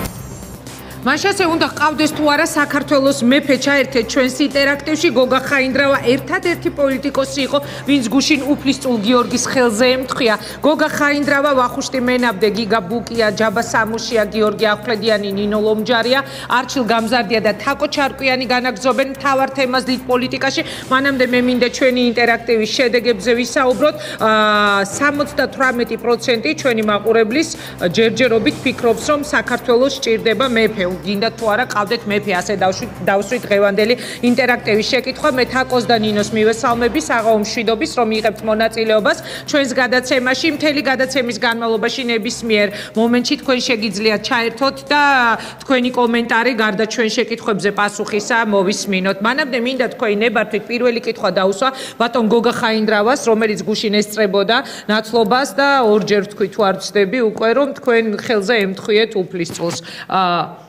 გითხარით რამე დაიწყეთ ჩვენი ინტერაქტივის შეკითხვიდან უნდა ყავდეს თუ არა საქართველოს მეფე რატომ გააქტიურდა ეს თემა და რამდენად რეალურად გეჩვენებათ აი ამ თემის ასე პოლიტიკურ დონემდე აყვანა დიდი მადლობა მოწვევისთვის ჯერ ეს ერთი მინდა გითხრათ რომ ჩემთვის დიდი პატივი იყო გუშინ უფლისწულის ნათლობაში დაპატიჟება ბაგრატონთა ოჯახის მიერ მე ვფიქრობ რომ ორ დიდ ფაქტს დავესწარი, რომელიც ყველაზე მნიშვნელოვანია იყო ალბათ ჩემ ცხოვრებაში, ეს არის უწმინდესის ინტრონიზაცია და უფლისწულის ნათლობა. მე კონსტიტუციური მონარქიის მომხრე ვარ, ძალიან ბევრი საინტერესო ფაქტი და ძალიან კარგად დაასაბუთა ამ ადამიანების ამ წრის პოზიცია ლევან ვასაძემ და მე აღარ დავიწყებ იმის გამეორებას ერთ რამეს დავამატებ, რომ ეს არის ერთადერთი დინასტია მსოფლიოში, რომლის წინააღმდეგ არასოდეს არ ამდგარა საკუთარი ხალხი. არასოდეს ქართველი ხალხი არასოდეს არ დაპირისპირებია ბაგრატონთა დინასტიას. ესეთი პრეცედენტი მეორე მსოფლიოში არ არის. ამიტომ მე ვფიქრობ, რომ ეს კიდე ერთი ასე ვთქვათ ფაქტორი. რაც შეეხება წვეტას, მინდა გითხრათ, რომ ესპანეთში იყო 40 წლიანი წვეტა იყო დიდ ბრიტანეთში და თითქმის ყველა მონარქიაში იყო წვეტა, ამა თუ იმ პერიოდით და ეს არ არის მთავარი ფაქტორი. მთავარი ფაქტორი არის ის, რომ ქართველი ხალხი დღესაც მონარქიული მენტალობით ცხოვრობს და ამის მაგალითი არის პირველივე თავისუფალი არჩევნები მეორე არჩევნები, მესამე არჩევნები და ყველა არჩევნები რომელიც ჩატარდა. ქართველები ირჩევენ მეფეს. ქართველები არ ირჩევენ პრეზიდენტს, არ ირჩევენ პრემიერ-მინისტრს. ქართველები ირჩევენ მეფეს. ოღონდ ეს მეფეს სხვადასხვა გვარის არის და სხვადასხვა წარმოშობის. არ მინდა ახლა მაგას შევეხო. თორე ირჩევენ მეფეს და ეს ჩემი თვალით მათ მანახი, ამის მონაწილე ვარ. ქართული გულიდან არ ამოვიდა მონარქია, იმიტომ რომ მონარქიას არ დაუმსახურებია ეს. სიკეთის გარდა თავდადების გარდა, თავგანწირვის გარდა, ერთგულების გარდა ბაგრატონთა დინასტიას ქართული საზოგადოებისთვის და ქართველი ხალხისთვის არაფერი არასოდეს არ უჩვენებია. ამიტომ ქართველი ხალხის გულში როგორც იყო, ისე დარჩა უბრალოდ ფორმა შეიცვალა, მერე ჯერ ასე ვთქვათ, წვეტაზე როცა არის ლაპარაკი, წვეტა სხვა პერიოდშიც ჰქონდა. პერიოდი ჰქონდა, როდესაც საერთოდ სხვა რჯულის და სხვა აღსარებლის და ის ადამიანები მართავდნენ ქვეყანას, მაგრამ ეს წვეტა ქართველი ხალხის გულში არ ყოფილა ყოველთვის და მინდა გითხრათ, რომ კონსტიტუციური მონარქიის თემა დაისვა მაშინვე, როგორც კი საქართველო განთავისუფლდა. ზვიად გამსახურდიას დროს, მისი პრეზიდენტობის დროს პირველად, ასე ვთქვათ, დაიწყო ლაპარაკი კონსტიტუციური მონარქიაზე. შემდეგ, ასე ვთქვათ, ძალიან სერიოზულად დაიწყო ამაზე ლაპარაკი, იმიტომ რომ პირველად ბაგრატონთა ოჯახი ესპანეთიდან და იტალიიდან ჩამოვიდნენ, უკვე შევარდნაძის დროს ახალი მოსული იყო, ასე ვთქვათ, გადატრიალება, ახალი მომხდარი იყო საქართველოში და ამის მერე დღის წესრიგში პერიოდულად ეს საკითხი დგებოდა, მაგრამ უწმინდესის მადლით, მისი ლოცვით და მისი თავდადებით, ასე ვთქვათ, ეს საკითხი ძალიან აქტუალური გახდა, იმიტომ რომ მოხდა უპრეცედენტო რამ. ორი შტო ბაგრატოვანების არ გაერთიანებულა საქართველოში, მეც არა ვარ ისტორიკოსი და მაპატიოს მაყურებელმა შეიძლება რამე შემეშალოს, მაგრამ ეს არის უპრეცედენტო შემთხვევა, ყოველ შემთხვევაში ჩვენ თვალსაჩინში, როდესაც ორი შტო, ორივე ძალიან სახელოვანი შტო, ორივე გაერთიანდა და პრაქტიკულად ბაგრატიონი ყავს დღეს კი ბატონო. დიდი მადლობა ბატონ ვახუშტი მენამდე თუ შეიძლება. მოგესალმებით. ძალიან დიდი მადლობა მოწვევისთვის. მადლობა თქვენ რომ იღებთ მონაწილეობას ძალიან ცხელი და საინტერესო თემა. ხო, მე არ მგონია რომ ეს ძალიან სერიოზულად განსახილველი თემა არის და მიკვირს რომ ეს თემა გახდა ქართული საზოგადოებისთვის მნიშვნელოვანი, მით უმეტეს იმ კონტექსტში, რა კონტექსტში დღეს ჩვენ იმყოფები და გაცილებით უფრო მეტი სახელმწიფო სამართლის საკითხებია გადასაჭრელი, ვიდრე ეხა ის კონსტიტუციური მონარქია იქნება თუ არა. მით უმეტეს, როდესაც ჩვენ ვლაპარაკობთ კონსტიტუციური მონარქიაზე, ერთი რამ უნდა გვახსოვდეს. რომ აი ეს არის ძალიან მარტივი, ეს არის ორჯერ ორი და ყველა სახელმძღვანელო პირველ კურსელის სამართალში იწყება იმით, რომ კონსტიტუციური მონარქია ეს კი ბატონო შეესაბამება დემოკრატიის პრინციპებს, თუმცა ეს არის მმართველობის ანაქრონული ფორმა. ეს რას ნიშნავს? ანუ არა ავთენტური თანამედროვეობისთვის. ეს არის უბრალოდ შემორჩენილი ტრადიცია, რომელსაც და რა თქმა უნდა არავინ არ უარყოფს იმ ფაქტებს, რომ ევროპის ძალიან განვითარებული ქვეყნების დიდი ნაწილი არის მონარქიული, უბრალოდ ეს არის შემორჩენილი ტრადიცია, ისე როგორც ბევრი სხვა ტრადიცია ამ ქვეყანაში, რომელსაც პატივსცემენ ევროპელები და არ ახდენენ უბრალოდ არსებით ცვლილებას ქვეყნის ქვეყნის წყობილების. იმიტომ რომ იქ ის მონარქიები არაფერს არ აფუჭებენ, მაგრამ დიდადაც არაფერს არ აკეთებენ. რაც შეეხება ბატონი ლევანის ანალიზ იმასთან დაკავშირებით, რომ მონარქია ინარჩუნებს ესპანეთის, ბელგიის თუ რაღაცა სხვა ქვეყნების მთლიანობას, მე ვიტყოდი, რომ ეს ძალიან მარტივი ანალიზია იმ პოლიტიკური მდგომარეობის და იმ კონსტიტუციური მდგომარეობის, რომელიც ამ ქვეყნებში არის და ამ ქვეყნებს მონარქი კი არ ინარჩუნებს ის სისტემა, ის პოლიტიკური რეალობა, რა რეალობაში არის და ეს მუდმივი მოძრაობა და მუდმივი, ასე ვთქვათ, კონსენსუსი დაპირისპირებულ მხარეებს შორის. უფრო ღრმა იყო, ვიდრე ლევან ვასაძეს არგუმენტი. არა, მე მუდმივი მოძრაობა რა არის? მაშინ ცოტა ღრმად ჩავიდეთ და კი ბატონო, შეგვიძლია ჩავიდეთ ამ ქვეყნებს სტაბილურობას რა ინარჩუნებს? კი, როკი ზედაპირული ლაპარაკი არ ბატონო, შეგვიძლია. ლევანი აქ აღარ არის, ვერ გიპასუხებს და. ხო, არა. შენ თვითონ გითხარი, რას ნიშნავს? თქვენ იზიარებთ ბატონ ლევანის არგუმენტებს და შეგვიძლია ჩვენ ვისაუბროთ. არ არის. არა, მე უბრალოდ მოგიწოდებთ, რომ თუ ლაპარაკობთ, კაცმა არგუმენტებითი ლაპარაკი. თქვენს არგუმენტები ძალიან უცნაური არგუმენტები იყო, განსაკუთრებით საქართველოს ეთნოფსიქოლოგიური ანალიზი ნამდვილად ძალიან უცნაური იყო ბატონ ლევანის მიერ საქართველოს გაკეთებული, თუმცა ეს სხვა თემაა. ჩვენ აქ ლაპარაკობთ, რომ იმ ქვეყნებში ინარჩუნებს რეგიონალიზმი და რეგიონალიზმი მუშაობს იმ ლოგიკით, რა ლოგიკაც ექვემდებარება ცენტრიდანულ მოძრაობებს, რომელსაც აბალანსებს მეორეს მხრივ ცენტრალური ხელისუფლების მუდმივი დათმობები და მუდმივი კონსენსუსი საზოგადოების ჯგუფებს შორის. აი ეს ამოძრავებს ესპანეთს და ბელგიას და არა მონარქი. ამაზე არის ლაპარაკი. არა, ეს არის კონსენსუსი იმ ლიტერატურაში, რა ლიტერატურაც არსებობს ამ და იმ კვლევარებთან დაკავშირებით. ეხლა დანარჩენი მთავარი პრობლემა რა არის დღესდღეობით, რომ ჩვენთან თანამედროვე ქართული სახელმწიფო არის რესპუბლიკური ტრადიციის ქვეყანა და ეს არ არის მონარქიული ტრადიციის ქვეყანა. ამიტომ საჭირო არის რომ შევინარჩუნოთ ეს ტრადიცია, გავაზიაროთ და როდესაც საუბრობთ ძალაუფლების გადაჭარბებაზე და როდესაც საუბრობთ იმ პრობლემებზე, რა პრობლემებიც ჰქონდა ქართულ დემოკრატიას ბოლო წლების განმავლობაში, ეს სწორედ იყო ერთ ლიდერზე დაკიდებული ქვეყნის სინდრომი, რაც კიდევ უფრო გაძლიერდება მონარქიის პირობებში. ანუ ეს არის პრობლემა, ჩვენ გვჭირდება პოლიცენტრის და ჩვენ გვჭირდება რესპუბლიკური მმართველობა იმისათვის, რომ ყველა მოქალაქე იყოს თანაბრად ლეგიტიმური ლეგიტიმური მიიღოს გადაწყვეტილება. ჩვენ გვჭირდება არჩეული სახელმწიფოს მეთაური და არა მემკვიდრეობით სახელმწიფოს მეთაური, რომელსაც თვითონ პიროვნულად არაფერი დამსახურება არ აქვს ქვეყნის წინაშე გარდა მისი ბაბუისა. დიდი მადლობა. ბატონი გიგა არის მომხრე კონსერვატორების ფრაქციის თავმჯდომარე საპარლამენტო უმრავლესობის. გისმენთ? რატომ ხართ მომხრე? სრული არგუმენტი ეხა რომელიც მოისმინეთ ვახუშტი მენაბდისგან. ზოგადად კონსერვატულ პარტიასთან მოვარდნე და ჩემი კონსერვატული არა, მან თქვა ძალიან საინტერესო რამ თქვა ამ წუთას, რომ ანუ ის არ იქნება არჩეული, ჩვენ ხოლმე ლაპარაკობთ რამდენად დემოკრატიული ფორმა იქნება ეს, ის არ იქნება არჩეული, არამედ მთელი მისი დამსახურება იქნება ბაბუის გამლილი გზისკენ ვექტორი. ბაბუების ძალიან ბევრი ბაბუის. და კიდე ერთი უკაცრავად ჩაგიკითხები. ტრადიციაზე რო ლაპარაკობდით, ტრადიცია რამდენი წელია ხო ვერ მეტყვი? ტრადიცია და კულტურა არის ის, რაც დღეს არის. ხო და რამდენი წელი ჭირდება ტრადიციის დამკვიდრებას? რამდენი წელი ჭირდება? რომელ ტრადიციაზე, რომელ რესპუბლიკის ტრადიციაზე მელაპარაკები საქართველოში? რომელი რესპუბლიკური ტრადიცია არის საქართველოში? რესპუბლიკის ტრადიციაზე 2000 წლოვან ისტორიაში 20 წელიწადი ვიყავით რესპუბლიკა და ტერს დაავს ეს 20 წელიწადი რაც ჩვენ ვიცხოვრეთ რა. აქ არა კარგია თუ რა ტრადიციებზე ლაპარაკები არის? მაყურებლების უმეცრებაზე თუ გაწყობილი ყველა რომელ ტრადიციაზე ლაპარაკები? მე სხვა ტრადიცია საქართველოს რესპუბლიკა ძალიან დიდ ტრადიციებს მაყურებელს. რამდენი წელია ბატონ გიგას დაუსვათ ეს ტრადიცია რა 20 წელიწადში ყალიბდება საზოგადოება. მაგრამ დავიწყებულია ეს ამბავი. ეს თქვენგან გაკ დავიწყებული და ჩვენ არ დავივიწყიათ და ქართულ ხალხსაც არ დავივიწყიათ. თუ შეიძლება დავიწყებულიაო ეხლა.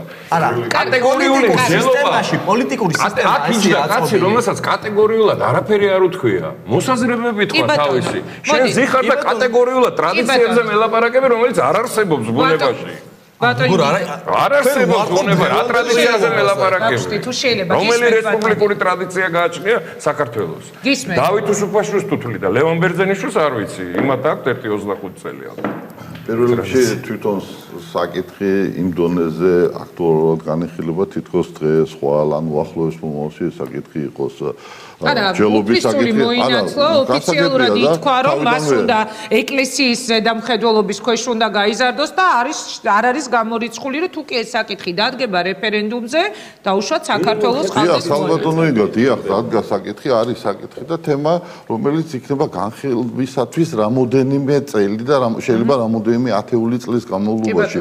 და თავიდანვე დღესვე გუშინ პატარა ბავშვი მოინათლა უფლისწული და არის საუბარი რომ ხვალ და ინტერაქტივის ასია დასმული შეკითხვა რომ ქვეყანას ყავდეს თუ არა მეფე. თვითონ საკითხის დასმა მე თქვენთან კი არა ასეთი საკითხების გადაწყვეტა. როცა საკითხი საუბარი დაიწყო ლევან ვასაძემ გუშინ თქვა რომ გეთახმებით მაგრამ დღეს ინტერაქტივში არის საკითხი ასე დასმული მეფე ავირჩიო თუ არა თითქოს ხვალ გამოდის საკითხი არა მე თქვენთან კი არა მაქვს. მე დავსვი ეს ინტერაქტივი შეკითხვა ჩემი ზოგადად როგორც გაჩნდა თქვენ დასვით იქიდან გამომდინარე რა მოსაზრებები გაჩნდა ამ იდეის დისკრედიტაცია თუ მხარდამჭერები, ოპონენტები თუ მომხრეები, როგორ ფორმატში შევედით საუბარი და თქვენ აქედან გამომდინარე დასვით. თავში ვამბობ, ეს არ არის სწორად ჩემი მოსაზრებით დასმული საკითხი ამ დონეზე, იმიტომ რომ ვერც ოპონენტები, ვერც მომხრეები ჩვენ დღეს ამ საკითხის იმ სიღრმისეულად განხილვისათვის არც მზად არა ვართ, არც მოსახლეობა არაა მზად და არც სახელმწიფოში არ არის რეალური იმ მდგომარეობა.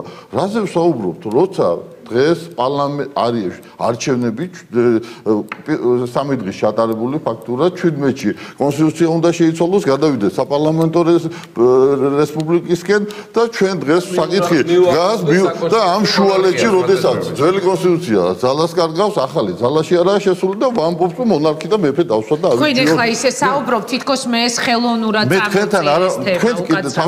მესმის მაგრამ გუშინდელი და მოყოლებული ეს არის თუ შეიძლება ყველაზე აქტუალური თემა. იქიდან გამომდინარე. არა, ხელოვნურად წამოჩნდა ოპონენტების და მოწინააღმდეგების ბატონო გიორგი, ჩემი აზრით, ოპონენტების და მოწინააღმდეგების მხრივ როგორ აგერ განცხადებები გაკეთა რამოდენებისგან, რომ თურმე თავადაზნაურობა უნდა მოეშდეს, ქვეყანას უნდა მართავდეს, თურმე მონათმობელობაში აბრუნებს ვინმე საკითხი ასე არა ნუ არის ხო მოხდება განსაკუთრებია და აქედან გამომდინარე საკითხი ზოგადად გვაქვს უფლება ადამიანებს კონსერვატორებს ტრადიციების პატივცემლებს რომ ვიფიქროთ და დავსვათ საკითხი ზოგადად მომავალში, პოტენციაში შეიძლება თუ არა ასე განვითარდეს ქვეყანა. 20 საუკუნის ტრადიციების პატივცემელ ხალხს უფრო მეტი შეიძლება ქონდეს საშუალება, ვიდრე 20 წლის ტრადიციების ქონდეს და ზოგიერთისთვის საერთოდ 2003 წლიდან იწყებოდა საქართველოს ისტორია. ამაში დიდი სხვაობაა და საკითხია 20 საუკუნე უფრო აკოშის თვითყოფადია თუ ბოლო 20 წელიწადი აი ეს არის თქვენი ზოგადად საკითხია თქო სადაო თემა არის 20 საუკუნე ჯერ 20 საუკუნე ცოტა მოჭარბებული ზონაა დაკავშირებით შეიძლება დავაცადოთ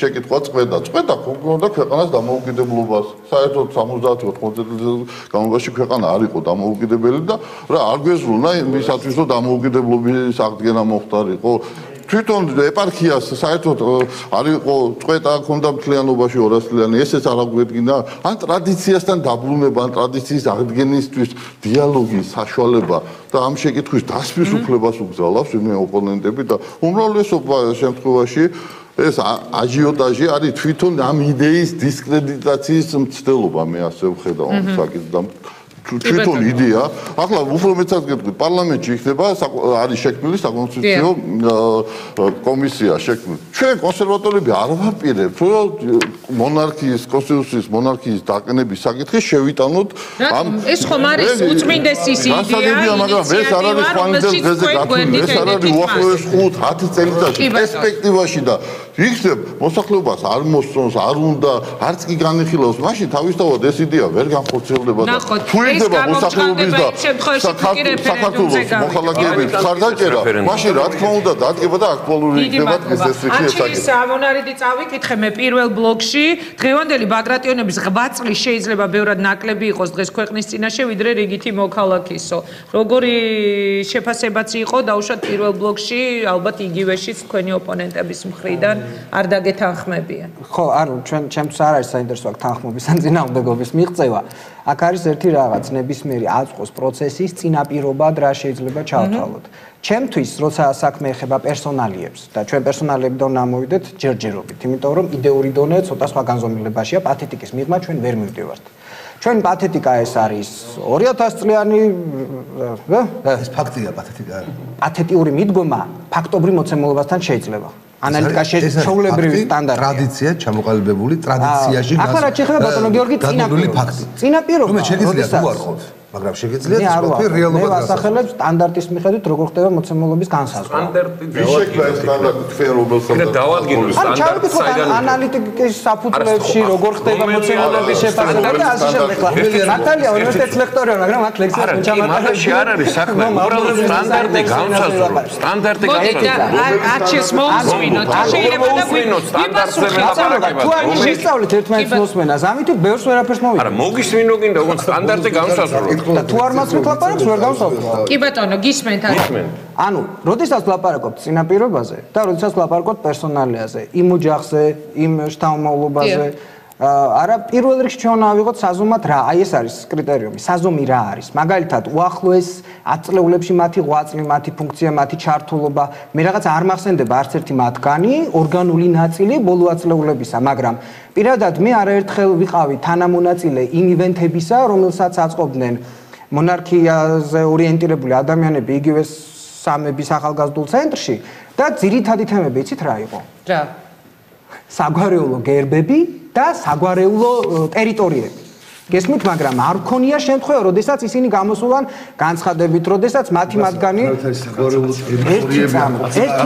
ერთი წამი, ბატონო მე მიმუშავია და ახლა რაც გინდა წინამდგომა ეს ასეა. მეორე მომენტი არის რა საკითხი? მეორე მომენტი არის საკითხი, როდესაც ხდება პრომოუტირება საკითხის, ანუ წინწაწევა. ჩვენ უნდა ვიცოდეთ, როდესაც ჩნდება იდეა, ეს სხვა საზომია, როდესაც ხდება პერსონალია, ეს კიდე სხვა საზომია. ჩვენ პერსონალებს ვიღებთ უკვე, პიროვნებებს გვაწვდიან.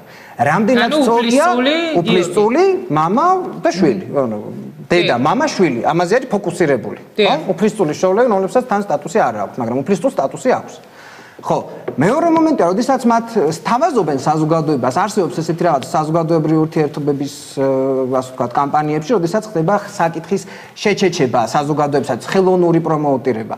რატომ და იმიტომ რომ მაგალითად ელემენტარული საკითხია, თუ კი ჩვენ ვლაპარაკობთ იდეაზე, რომელიც შეიძლება 100 წლის მერე გახდეს ეფექტური, როდესაც საზოგადოება შეიცვლება, როდესაც საზოგადოებრივი მენტალობა და იმ პერსონალიების მენტალობა შეიცვლება, რომლებსაც გარკვეული წვლილი უნდა ქონდეს ქვეყნის წინაშე, როდესაც ეს ადამიანი გამოირჩევიან ისეთი ცხოვრების წესით, რომ ჩვენ საზოგადოება ვიკითხავთ, ვინ არის ის, რომ ჩვენ ეტალონი გვყავდეს.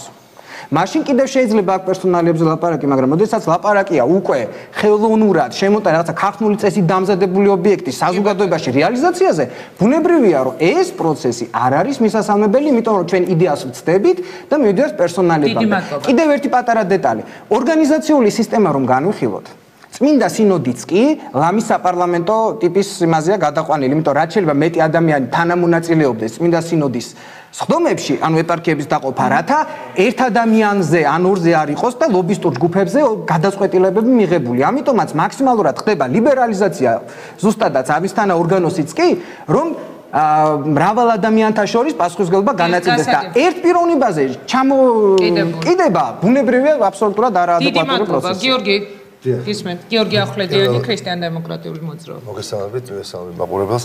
პირველ რიგში რაც აი ბოლო საკითხთან დაკავშირებით ნამდვილად არ არის არც ჩვენი, არც თქვენი, არც ჩემი გადასაწყვეტი საპატრიარქო ამ შემთხვევაში ეპარქიების დაყოფას როგორ განახორციელებს იმისათვის რომ ერთი წუთი თუ შეიძლება სისტემის ანალიზებია ბატონო გიორგი ამას. გადაწყვეტილება ეფექტურია. ეს ხდება იმისათვის რომ მართვის მექანიზმები იგივე მეუფეებისათვის გაცილებით უფრო ხელმისაწვდომი იყოს მრევლთან მიმართებაში, ვიდრე თქვა უფრო შედარებით მცირე ეპარქიაში, ვიდრე დიდ ეპარქიაში. ასე რომ ძალიან გთხოვთ ახლა ამის ასე ვთქვათ როგორც პრობლემის და როგორც ამ შემთხვევაში რაც მინუსის წარმოჩენა. არც მინუსი მქონს, არც პლუსი. ამახინჯე ინტერპრეტირებას უწევთ. აქ არის ორგანიზაციული სისტემის ანალიზზე ლაპარაკი. ბატონო უკაცრავად არჩილი, ხო?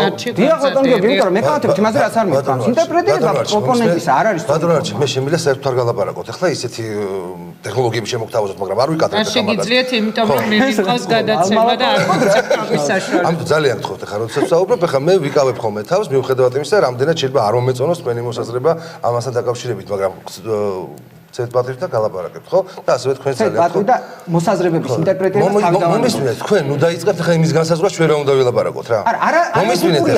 მომისმინეთ, ძალიან გთხოვთ, მოითმინეთ.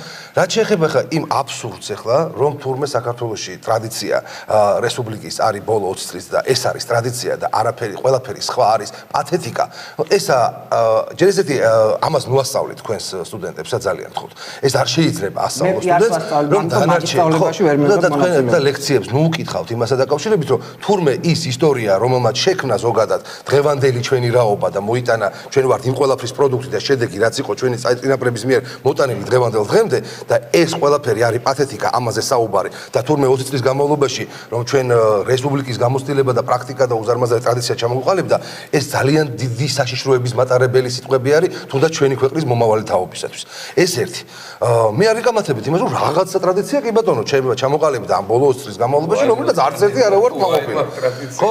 და ეხლა რაც შეეხება ამ შემთხვევაში პერსონალიებს, რომ ვიღაცა გთავაზობთ რაღაც ქართული წესით უფლის სულს, რაღაცა დაშტამპულ ვარიანტს, რომ აი და მიიღოთ და მორჩა გათავდა, ესე არ არის. მარტივი მიზეზის გამო. იმიტომ რომ ეს რაზეც ჩვენ ახლა ვსაუბრობთ და ვსაუბრობთ 15 წლის შემდეგი პერსპექტივის თვალსაჩინო. რა თქმა უნდა ძალიან სახიფათო და ძალიან ფრთხილი მიდგომა არის საჭირო ახლა. მაგრამ ხომ ეხლა იწყება გიორგი, ჩვენ როცა ვამბობთ რომ ხალხო ეხლა არ არის ამის დრო.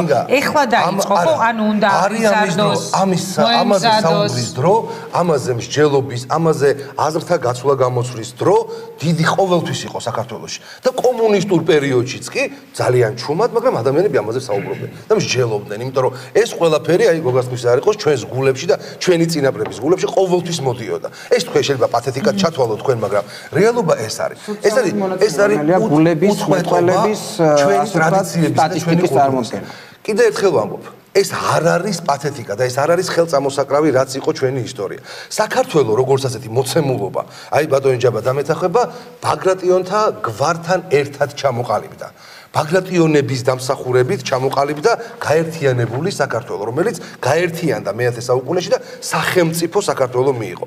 ბაგრატიონთა გვარი და მისი და ეს ყველაფერს თავი დავანებოთ, რომ ის არის მსოფლიოში მეორე დინასტია თავისი მრავალათასწლიანი ისტორიით იაპონიის შემდეგ და ეს უმნიშვნელოვანესი რამ არის კულტურული ტრადიციული ღირებულებების თვალსაზრისით ქვეყნისათვის ყველაფერს თავი დავანებოთ. ამავდროულად ეს არის ის ადამიანთა უზარმაზარი დინასტია, რომლებმაც ეს ქვეყანა ღირსეულად მოიტანეს ძალიან დიდი ხნის განმავლობაში, 10 საუკუნის განმავლობაში, სამწუხაროდ მე მოხდა წყვეტა, მაგრამ ის რომ ამის გამო ეხლა ჩვენ არასოდეს არ ვიფიქროთ, რომ ბაგრატიონთა გვარი აღვადგინოთ, ბაგრატიონთა გვარის ასე ვთქვათ, მეფის ინსტიტუტი აღვადგინოთ, ეს არის უბრალოდ აუცილებლად უნდა გაღვადგინოთ, ამას კიდე სხვა უამრავი მიზეზია. რა თქმა უნდა, ამას ჩვენ ვერ მოვახერხებთ, რა თქმა უნდა, უახლოესი 15 წლის განმავლობაში, 17 წლის განმავლობაში. მაგრამ ეს ამ 17 წლის განმავლობაში საუბრის თემა უნდა იყოს. მაგრამ უნდა იყოს ძალიან ფრთხილი, ჩვენ ქართველები მაქსიმალისტები ვართ, ამიტომ ფრთხილი დასგული. იმიტომ ჩვენ შეგვიძლია მე ვარ სოციალური ქსელი, რომელიც 21 საუკუნეა და არა მარტო სოციალური ქსელი. ადამიანები გამოთქვამენ თავისას ფრთხილი რას ნიშნავს? არა, მე ვამბობ, რომ შეიძლება ამისი ძალიან სერიოზულად დაზარალება ამ იდეის დაზარალება შეიძლება. სიფრთხილე, არ არის ცუდი ამბავი სიფრთხილე. კარგი. და შესაბამისად ამ იდეის დაზარალება შეიძლება და ამ იდეის ძალიან სერიოზულად ხორჩესმას და განაყოფა. მე ვარ ბედნიერი ადამიანი, რომ დღეს 78% ადამიანებისა, ჩვენი მაყურებლებისა არის ქართული ტრადიციული ღირებულებებისა და ფასეულობების მატარებელი ადამიანი, რომელიც თვლის, რომ ეს ჩვენი ქვეყნისათვის, მისი არსისათვის, მისი რაობისათვის ძალიან დიდი წინგაადგმული ნაბიჯი იქნება და იმედია ვისაუბრებთ პოლიტიკურ მხარეს, თუ რამ ხელა მნიშვნელობა აქვს ამას ქართული პოლიტიკური სისტემის ჯაბა სამუშია, მაინტერესებს პირდაპირ ინტერაქტივის შეკითხვაზე თქვენი პასუხი. უნდა აღდგეს თუ არა მონარქია, უნდა ყავდეს თუ არა მეფე. მე რა რომ ეს ძალიან მნიშვნელოვანია. როდესაც ლაპარაკობთ მონარქიას, შეცდომაში შეყვავს ადამიანები, იმიტომ რომ ერთი არის მონარქიის აღდგენა და მეორე არის საკონსტიტუციო მონარქიის. ეს ორი სხვადასხვა აბსოლუტურად განსხვავებული, მაგრამ მაინც მონარქიაზეა საუბარი. მონარქია, ono შეზღუდული უფლებაა, მონარქია არის. მე თავიდანვე ვიტყვი ქალბატონო ინგა რომ მე ვეთანხმები ბატონ ლევან ვასაძის პოზიციას, იმასთან დაკავშირებით, რომ ნებისმიერ ევროპულ მონარქიას აქვს თავისი ფუნქცია. ფუნქციის გარეშე მონარქია ესეა ფიქცია და შეიძლება ეს იყოს რაღაცა თქვა ამ შოუსავით, რიტუალი მხოლოდ და მხოლოდ, რაც რა თქმა უნდა შეიძლება მიიღოს რომელიმე ქვეყანამ ასეთი რიტუალი, რაღაცას უნდა თქვა იყოს, რომ ყავდეს იქ რაღაცა ცხენოსანი ნუ გააყვნენ ეს ხო არის. მაგალითად დავიღოთ ინგლისის დედოფალი, ხო? შეზღუდული კონსტიტუციური მონარქია, მაგრამ ფუნქცია აქვს. ის დიდი ბრიტანეთის თანამეგობრობის ლიდერია, რომ და დღესაც ითვლება მეფედ, თქვა კანადის, ავსტრალიის, დიდი ზელანდიის, ახალი ზელანდიის, ინდოეთის და 33 სახელმწიფოს, ხო? ავიღოთ თქვა ბელგია ახსენოთ, აბსოლუტურად სწორი იყო შენიშვნა ბატონი ლევანისა, ორად გაყოფილი ბელგია ერთიანდება მეფეში. იგივე ესპანეთთან აქვს ის ფუნქცია. ანუ არ წარმოვიდგინოთ, რომ იქია შეზღუდული კონსტიტუციური მონარქიები, მაგრამ ფუნქცია ნებისმიერ მონარქს ან სამეფო ოჯახს აქვს. მათ როგორც თუნდაც ფინანსურ დონეზეც კი არის ეს საკითხი განხილული. მაგალითად შვედეთის მეფეს, ხო, თავის სასახლეები აქვს და იმას არ აქვს იმის პრობლემა. უბრალოდ არის რომ გარკვეულწილად მან გადასცა მთელი თავის სიმდიდრე სახელმწიფოს და სახელმწიფომ აღიარა, რომ რაღაც გარკვეულ დაფინანსებას ყოველწლიურად მას გამოუყოფდა. ანუ დიდი ბრიტანეთის წესია და ნახევარი ლონდონი, ცენტრალური ლონდონი მეფის სასახლეების და მეფის გადაცემულია ხალხისთან. ანუ მე მინდა ვთქვათ ამოვიდე იქიდან რომ ფუნქცია უნდა არსებობდეს. აქ არის საუბარი გვარზე არა ეხლა, როცა ჩვენ ვამბობთ თუ აქ რამდენიმე ვთქვათ ბაგრატიონზე, ვთქვათ ბაგრატიონებზე წინ დაწერილი, მაგრამ იმადროულად სხვა ბაგრატიონებიც იყო. თუ იყო ვთქვათ ბაგრატ მესამე ქვეყნის გამაერთიანებელი, მისი ბაბუას ბაგრატ რეგიონი ერქვა. თუ იყო თქვა დავით აღმაშენებელი, ჩვენ ავგიორგიც ყავს. თუ იყო თამარ მეფე, ჩვენ ყავს იმერეთის დედოფალი თამარი, რომელიც მას ყველაზე სუდი როლი შეესრულა იმერეთის სამეფოში. იყო, რა თქმა უნდა, მეფეებიც შემოგვიგდია. 40 წლიანი პერიოდში იმერეთში 17 ჯერ შეიცვალა მეფე. ეხლა ის იყო სახალხო აჯანყება, თქვა ისეთ მსგავსი საფრანგეთში მოხდა თუ დიდებულებმა ჩამოაგდეს, ნუ ფაქტია რომ მეფე ჩამოაგდეს 17 ჯერ მონარქის შევცვალეთ იმერეთში, ეს სტატისტიკაცა საკმაოდ ძიმე პერიოდი იყო იმერეთის ცხოვრებაში. აქ საუბარია სწორედ იმ ფუნქციებზე, რასაც ბაგრატიონები თუ აიღებენ. ამ ფუნქციას რა არის? თუ ის იქცევა ქვეყნის გამაერთიანებლების სიმბოლოდ, რა თქმა უნდა საგვარეულო. იქცევა როგორ ფიქრობ? არ ვიცი, ეს არის უკვე თემა, რომელზედაც თემა საზოგადოებამ უნდა ვიმსჯელოთ.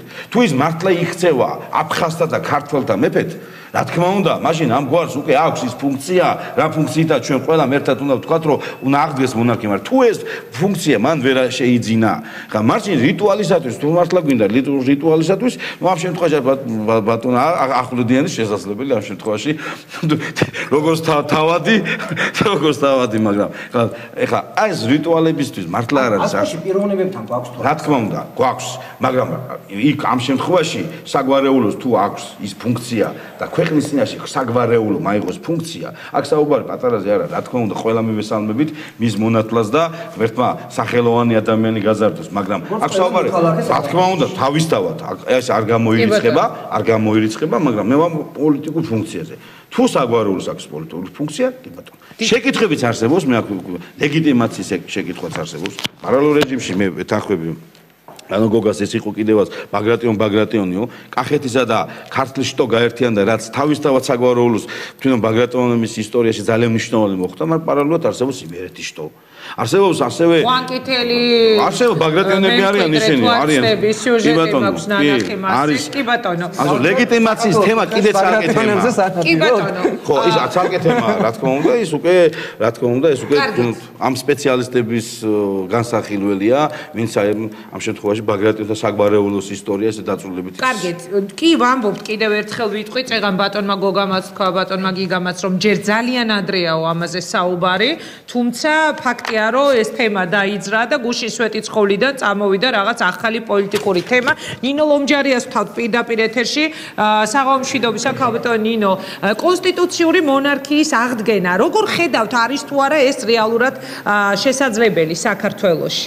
მოგესალმებით პირველ რიგში მე ვფიქრობ რომ ეს ყველაფერი ისევ და ისევ მესიის ძიებას გავს ჩვენ გარკვეულწილად იმედგაცრუებულები ვართ იმ თქვათ ლიდერებით ვინც ყავდა და მე ვფიქრობ რომ ის ადამიანები ვინც ემხრობიან მეფის და მონარქიის აღდგენას ეს არის რაღაცა თითქოს გზა ხსნა ჩვენი ხალხისთვის რომ აი ის გადაგვარჩენს რაც შეეხება ეხა ისტორიას და 2000 წლიან ისტორიას ბუნებრივია სხვა მმართველობის ფორმა არ არსებობდა მონარქია იყო მმართველობის ფორმა და გვეყოლებოდა მონარქია ამიტომ გვაქვს ეს ტრადიცია მაგრამ მას შემდეგ რაც არსებობს დამოუკიდებელი სახელმწიფო როგორც რესპუბლიკა და ჩვენ ორჯერ შევქმნით კონსტიტუცია 18 წელს 95 წელს და 2010 წელს გადაიხედა მმართველობის ფორმა საერთოდ არც ერთ შემთხვევაში არ დამდგარა დღის წესრიგში იმ თქვა საკონსტიტუციო კომისიის თუ დამფუძნებელი მამების მიერ რომ აღდგენილიყო მონარქია მაშინ რატომ არა ხო ზოგადად აქაც ერთ რამეს მინდა ხაზი გაუსვა რომ ეს იდეა მოდის რამდენადაც მე ვხედავ ამ წუთას უფრო ეკლესიისაგან და ნუ კათოლიკოს პატრიარქისგან იყო ეს იდეა წამოსული და თავისთავად თქვენს გახსოვთ ოჯახის სამეფო ოჯახის შექმნის ისტორია და ჯვრის წერა დიახ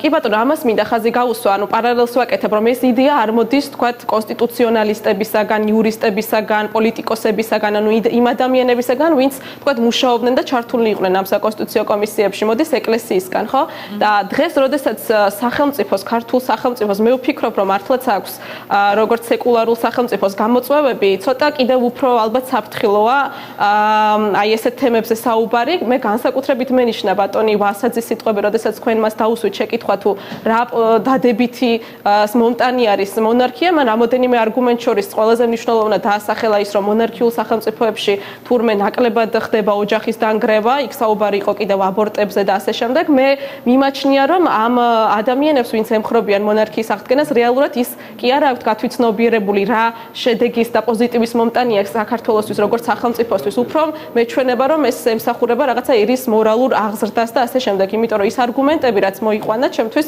უბრალოდ ნამდვილად არ არის არ წარმოადგენს არგუმენტებს და მე ვისურვებდი რომ რა თქმა უნდა ეს შეიძლება იყოს განხილვის თემა და თუ კი მომავალში მე როგორც ვიცი პარლამენტი აპირებს რომ შეიქმნა საკონსტიტუციო კომისია იმიტომ რომ მთელი რიგი საკითხები არის განსახილველი შესაძლებელი ამ ინიციატივის ავტორებმა შემოიტანონ კონსტიტუციური კანონპროექტი და იყოს თქვათ ერთ-ერთი განხილვის თემა მაგრამ მე ვისურვებდი რომ ეს თემა გადმოსულიყო აი ამ ჭრილში ანუ სამოქალაქო უსაფრთხო, თქვათ, პირების განხილვის ჭრილში პოლიტიკოსების, საზოგადო მოღვაწეების, არასამთავრობო სექტორის და ასე შემდეგ. ამ ჭრილში გადმოსულიყო, ვიდრე თქვათ რაღაცა ეკლესიის მიერ წამოწეული თემა, რომელსაც ვფიქრობ, რომ თავს გვახვევენ, იმიტომ რომ ნამდვილად მე მაინც მეჩვენება, რომ ეს არის მაინც თავს მოხვეული და ხელოვნურად შექმნილი თემა და რეალურად ამისი საჭიროება არ არსებობს, მაგრამ რადგან დაიწყო დისკუსია, მაშინ მე ვფიქრობ, რომ ეს სწორ ჭრილში უნდა გადავიდეს. დიდი მადლობა. გოგა ხაინდრავას სურს რაღაცის. დამცველი ბრძანდებით თქვენი ჭირემე და ამაზე ძალიან დიდი პრეტენზია გაქვს და მე არ მახსოვს ჯერ საკითხი საქართველოში რომ დამდგარიყო რომ მონაწილეობა არ მიგეყოთ. აქ ლაპარაკია იდეაზე, ადამიანების მსოფლმხედველობაზე, რატო გადადიხარ? რატო ფიქრობთ რომ მესიანისტები ისე არიან? მე რომ მკითხო მესიანისტები თქვენ ახარ.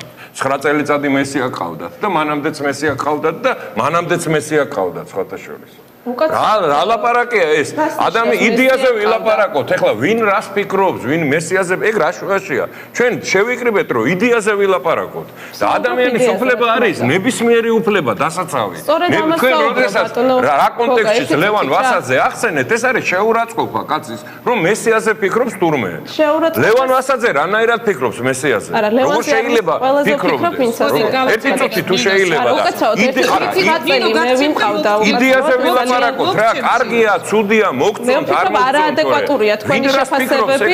ხმამაღლა თუ საუბრობთ, არ ნიშნავს, რომ ჩემზე არგუმენტირებულად საუბრობთ. მე უბრალოდ ვერ გავიგეთ თქვენი პასუხი ჩემ მიმართ ეს არგუმენტები რატომ მოიყვანეთ. მე ვერ გაიგეთ, მაგრამ რა ვქნა მე რა გავაკეთო? არაფერი.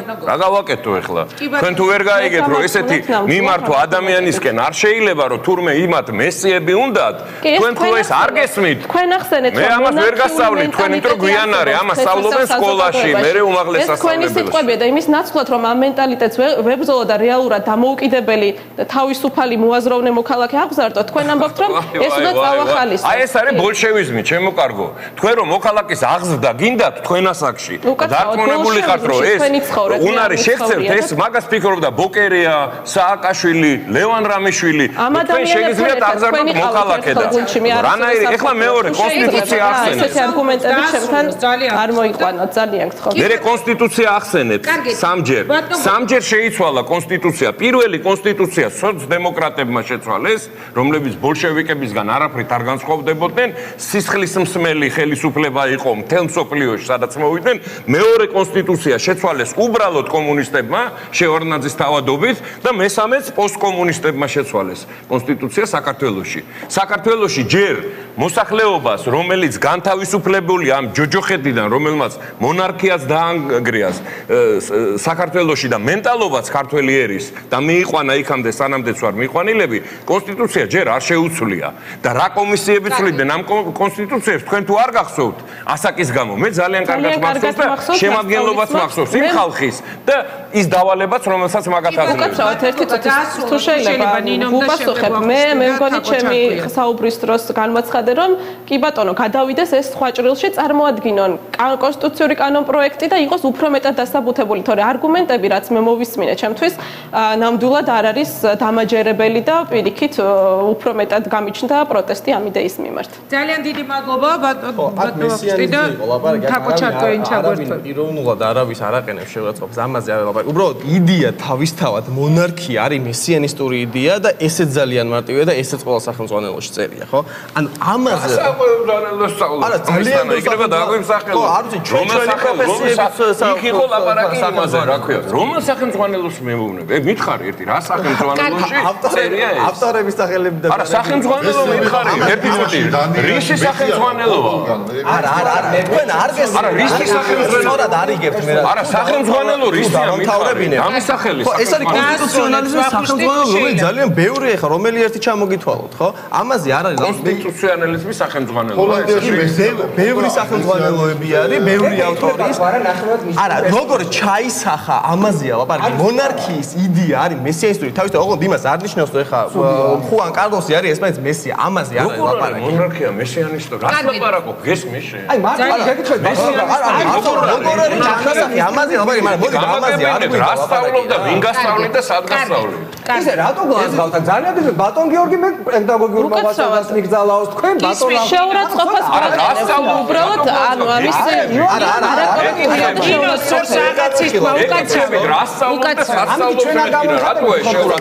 არ ვინტერესდება მაგალითად შენ რო თქვი რომ ამ წლების განმავლობაში ბაგრატოვანების როლიო საქართველოში გაუგე ეს რას ნიშნავს იცი რომ ელემენტარული ცოდნა არ აქვს ერთი წუთი ბაგრატოვანში მითხარით რომელი მათგანი იყო მონაწილე ერთი წუთი საბჭოთა კავშირის პირობებში ბაგრატოვანთა როლზე ლაპარაკი ნიშნავს უმეტს უცოდი იმიტომ რომ განდევნილი ორი მუსლისტული მოწამე იყო დაპატიმრებული გამსახურდი იყო დაპატიმრებული მაგრამ იბრძოდნენ რას სხვა სტუმრებს არ დასვავდი ბაგრატოვანის როლი საბჭოთა წყობილებაშია წყობილებაში ძალიან ხო თუ შეიძლება თქვი მიწურუს როდესაც ეს მოძრაობები იყო საბჭოთა კავშირის დამხობის მერე რომელი მათგანი მიღებდა მონაწილეობას რუსეთ საქართველოს დავასრულებინო და თაკოთაკიანი გვერდით 2008 წელს უფლისწულის სტატუსს აწვდიან ადამიანს მაგაზე ლაპარაკი ანუ მე ვცდილობ რომ საუბარი გადავიტანო საქმიან ნაწილში და ვიმჟელოთ პრინციპებზე და არა ერთმანეთის შეურაცხყოფებზე და არა თქვა ერთმანეთის დისკრედიტაციაზე მთავარი პრინციპი ამ შემთხვევაში არის და ჩემი წინა კომენტარიც ამას ემსახურებოდა რომ აქ ლაპარაკი არ არის მესიანიზმზე, აქ ლაპარაკი ვიღაცას მესია უნდა, აქ ლაპარაკი არის იდეის შეფასებაზე და მოდი იდეები შევაფასოთ და არა ის ვინ სად რა ისწავლა, ხო? იმიტომ რომ ვინ სად რა ისწავლა ამას თუ მივყვებით, ხა საბოლოოდ როგორ გადანაწილდება ბალანსი, ის როგორ გადანაწილდება ბალანსი კიდე ცალკე დასაკვევი ამბავია, მაგრამ პლატონის დიალოგები შორის თავარი რა ისწავლე და ვისგან? კი ბატონო, პლატონის დიალოგები ძალიან ხო დაუბრუნდეთ უფლისწულ გიორგის და პლატონზე ჩამოვანა ლაპარაკობდა სად ისწავლე და ვისგან ბატონო ჩვენ არის მოღვაწეობას და ბექგრაუნდს თუ შევხედავთ ჩვენ სულ სხვა მონაცემულობა დაჯდეს ხალხმა და არ გვინდა ბექგრაუნდი არ ვიცი ბატონ გიორგის წარსულს სამოღვაწეო წარსულს თუ რახან როგორც აღმოჩნდა პლატონი არის ის რაზეც შეგვიძლია ჩვენ ვისაუბროთ და პლატონი ნამდვილად ამბობდა რომ მონარქია არ არის მმართველობის ის ფორმა, რომელიც არის სასარგებლო ხალხისთვის. საგამბობდა ამას ეგ. თავის სახელმწიფოში მიათე თავში. მაგრამ აქ ლაპარაკი სხვა რაღაცაზეა. როდესაც საუბრობთ სახელმწიფო როგორც მოდელი არა, მე არ შემიძლია შემოგთავაზო პლატონის სახელმწიფო როგორც პროტემა. კარგი, ძალიან. მოდით ახლა დავასრულებით გიორგი. მე და ბატონი გოგა შევთავაზ, მე და ბატონი გიორგი პლატონზე ვერ თავდეთ. თქვენ ძალიან კარგად იცით საეთერო დროის ფასი ძალიან. ამ შემთხვევაში მონარქიაში ამ მეორე კიდე ისეთი რამ არ მოწონდა, რაც აუცილებელი. ამ შემთხვევაში უბრალოდ ერთი მნიშვნელოვანი არგუმენტი, რომელიც შეიძლება რაღაცა აიყოს რაციონალური მონარქიასთან დაკავშირებით, რომელიც ითქვა შეიძლება ეს იყოს გაერთიანების ფუნქცია, მაგრამ რაც ნამდვილად სჭირდება ქართველ ერს და მათ შორის კონფლიქტური რეგიონების გათვალისწინებით. თუმცა მოდით ჩვენ შევხედოთ როგორ უყურებთ საქართველოს სახელმწიფოს როგორც პროექტს, როგორც ჩვენს პროექტს. ის ადამიანები, ვინც მონარქიას უჭერენ მხარს და მონარქია მიაჩნიათ გამოსავალად, მე ვფიქრობ, რომ აქ არის თავარი ღირებულებითი ასენა. ჩემთვის ქართული სახელმწიფო არის ჩვენი იდეების ერთობლიობა და ჩვენ ერთიანობას წყვეტს ჩვენი პოლიტიკური პროექტი და პოლიტიკური ხედვა. მაგრამ ის ადამიანები, ვინც მონარქიას უჭერენ მხარს, აი სწორედ აქ მოდის მონარქიის მესიანიზმის ამბავი, რომ მონარქი გააერთიანებს სახელმწიფოს და მე მგონია მონარქი კი არ გააერთიანებს სახელმწიფოს. ჩვენ აი აქ ვინც ხედავთ და ვინც გვიყურებს, ისინი გააერთიანებენ სახელმწიფოს. დიდი მადლობა. დიდი მადლობა. თაკო ჩარკვიანი გვერდება პირდაპირ ეთერში. თაკო, როგორი არის თქვენი პოზიცია? თუ შეიძლება ინტერაქტივის კითხვაზე თქვენი პასუხი და ისმენთ აქ ცხარე დისკუსიას. როგორი არის თქვენი პოზიცია საკონსტიტუციო მონარქიის აღდგენასთან დაკავშირებით? ინგა, იცი რა, სამეფო დარბაზში წარმოგიდგინეთ და ცოტა შემეშინდა. მე ვერ წარმოვიდგენთ, იმიტომ რომ არანაირი ესე იგი წინაპრებიდან არანაირი თავადური მამაკაცები ვინც არ მომყვება ასე რომ შანსები არ მაქვს. მანდ ვინც ხედან მამაკაცები წარმოვიდგინე სამეფო დარბაზში და ცოტა არ იყოს შევწუხდი. ჯერ ერთი რა თქმა უნდა ვულოცავ ყველას ნათლობას, ამ პაციაკ მაწვილის, მე არ ვიცი რა იქნება 15 წლის შემდეგ. იდეა ისეთი პიროვნებიდან მოდის, რომ ყველასთვის უსაყვარლესი საოცარი უწმინდესისგან და თავისთავად რიტუალურად მე ჩემთვის მისაღებია მხოლოდ რიტუალის დონეზე. მე მონარქიას დღესდღეობით სერიოზულად ვერ აღვიქვამ. აი ელემენტარულად დღევანდელი დისკუსიას რომ გადავხედოთ კულტუროლოგიურად, მე არავის შეურაცხყოფას არ ვაყენებ. თავიდანვე ბატონმა ლევანმა როცა საუბარი დაიწყო ბოლშევიზმი პირველად ბატონმა ლევანმა ახსენა, ცოტა გამიკვირდა მისგან, იმიტომ ძალიან დიდ პატივს ვცემ. არავითარ ბოლშევიზმი მე თვითონ დიდი ტრადიციების მქონე, ტრადიციებზე ქართულ ღირებულებების ოჯახში ვარ გაზრდილი და სამომავლოდაც ასე ვუყურებ ჩემ ქვეყანას. ჩემი მოგზალებული აზრი მაქვს. ცოტა ფეოდალური აზროვნებისკენ მიდრეკილი მგონია. უკვე წლებია ვაკვირდები საზოგადოება.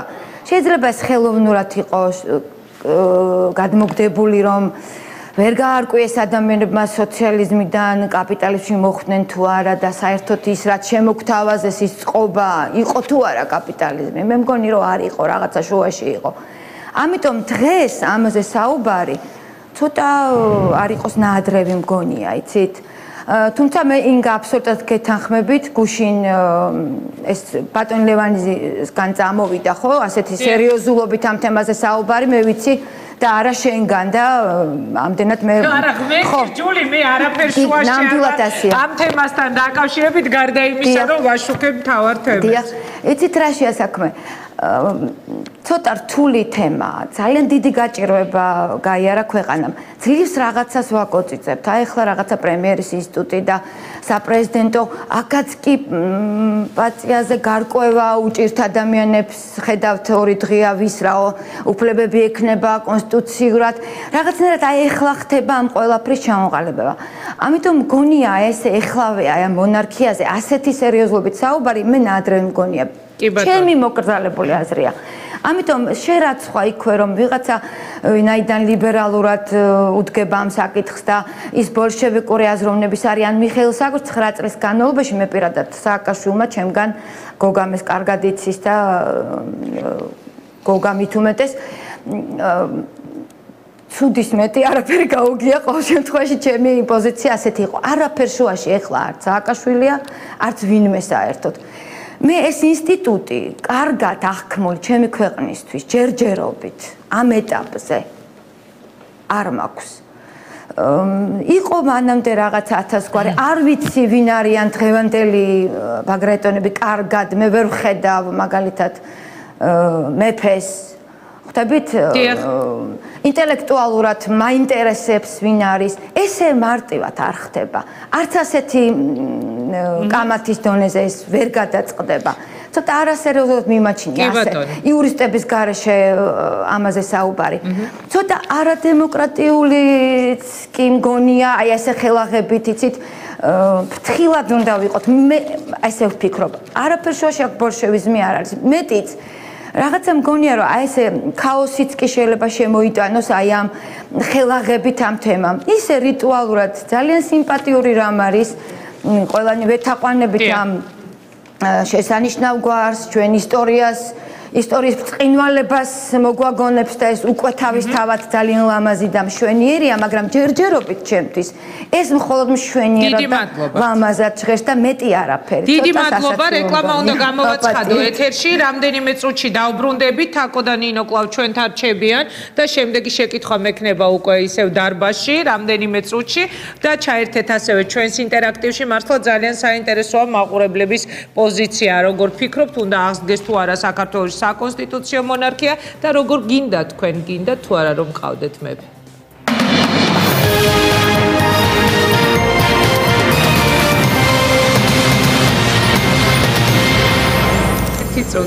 ერთი წუთი ძალიან ცხარე დებატების თემა გახდა როგორც ჩანს ჩვენი დღევანდელი გადაცემის თემა.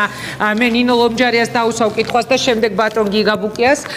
ნინო, თუ შეიძლება ასეთი კითხვა მექნება, რეფერენდუმზე თუ მოხდება ამ საკითხის გატანა დაუშვათ, როგორ ფიქრობთ თქვენ, როგორი პოზიცია ექნება საზოგადოებას? ანუ დაუჭერენ თუ არა მხარს.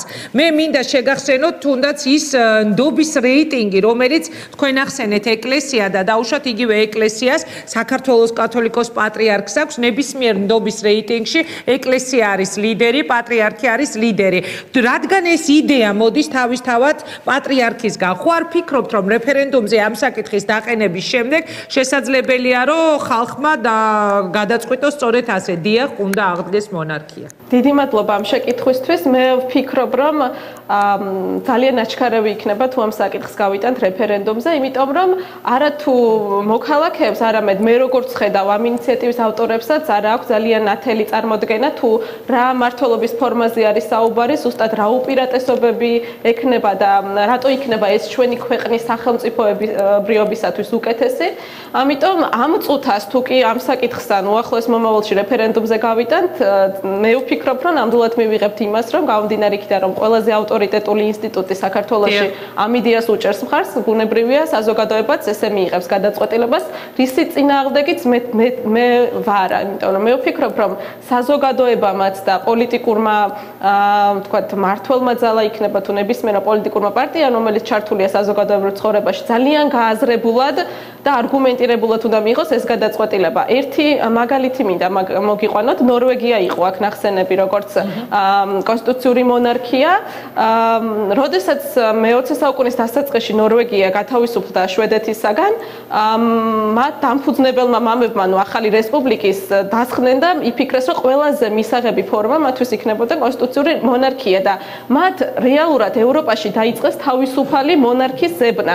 ანუ მათთვის იდეა ფიქსი ის კი არ იყო, რომ აუცილებლად ნორვეგიული წმინდა სისხლის წარმოშობის მათი გვარის გამგზავრება, არამედ იდეა იყო მათთვის ძალიან ძვირფასი და შემდეგ საბოლოო ჯამში დანიაში იპოვეს მსგავსი, თქვათ, ვაკანტური მონარქი, რომელსაც თქვათ დანიაში არ ჰქონდა პოზიცია და ის მოიყვანეს მეფედ.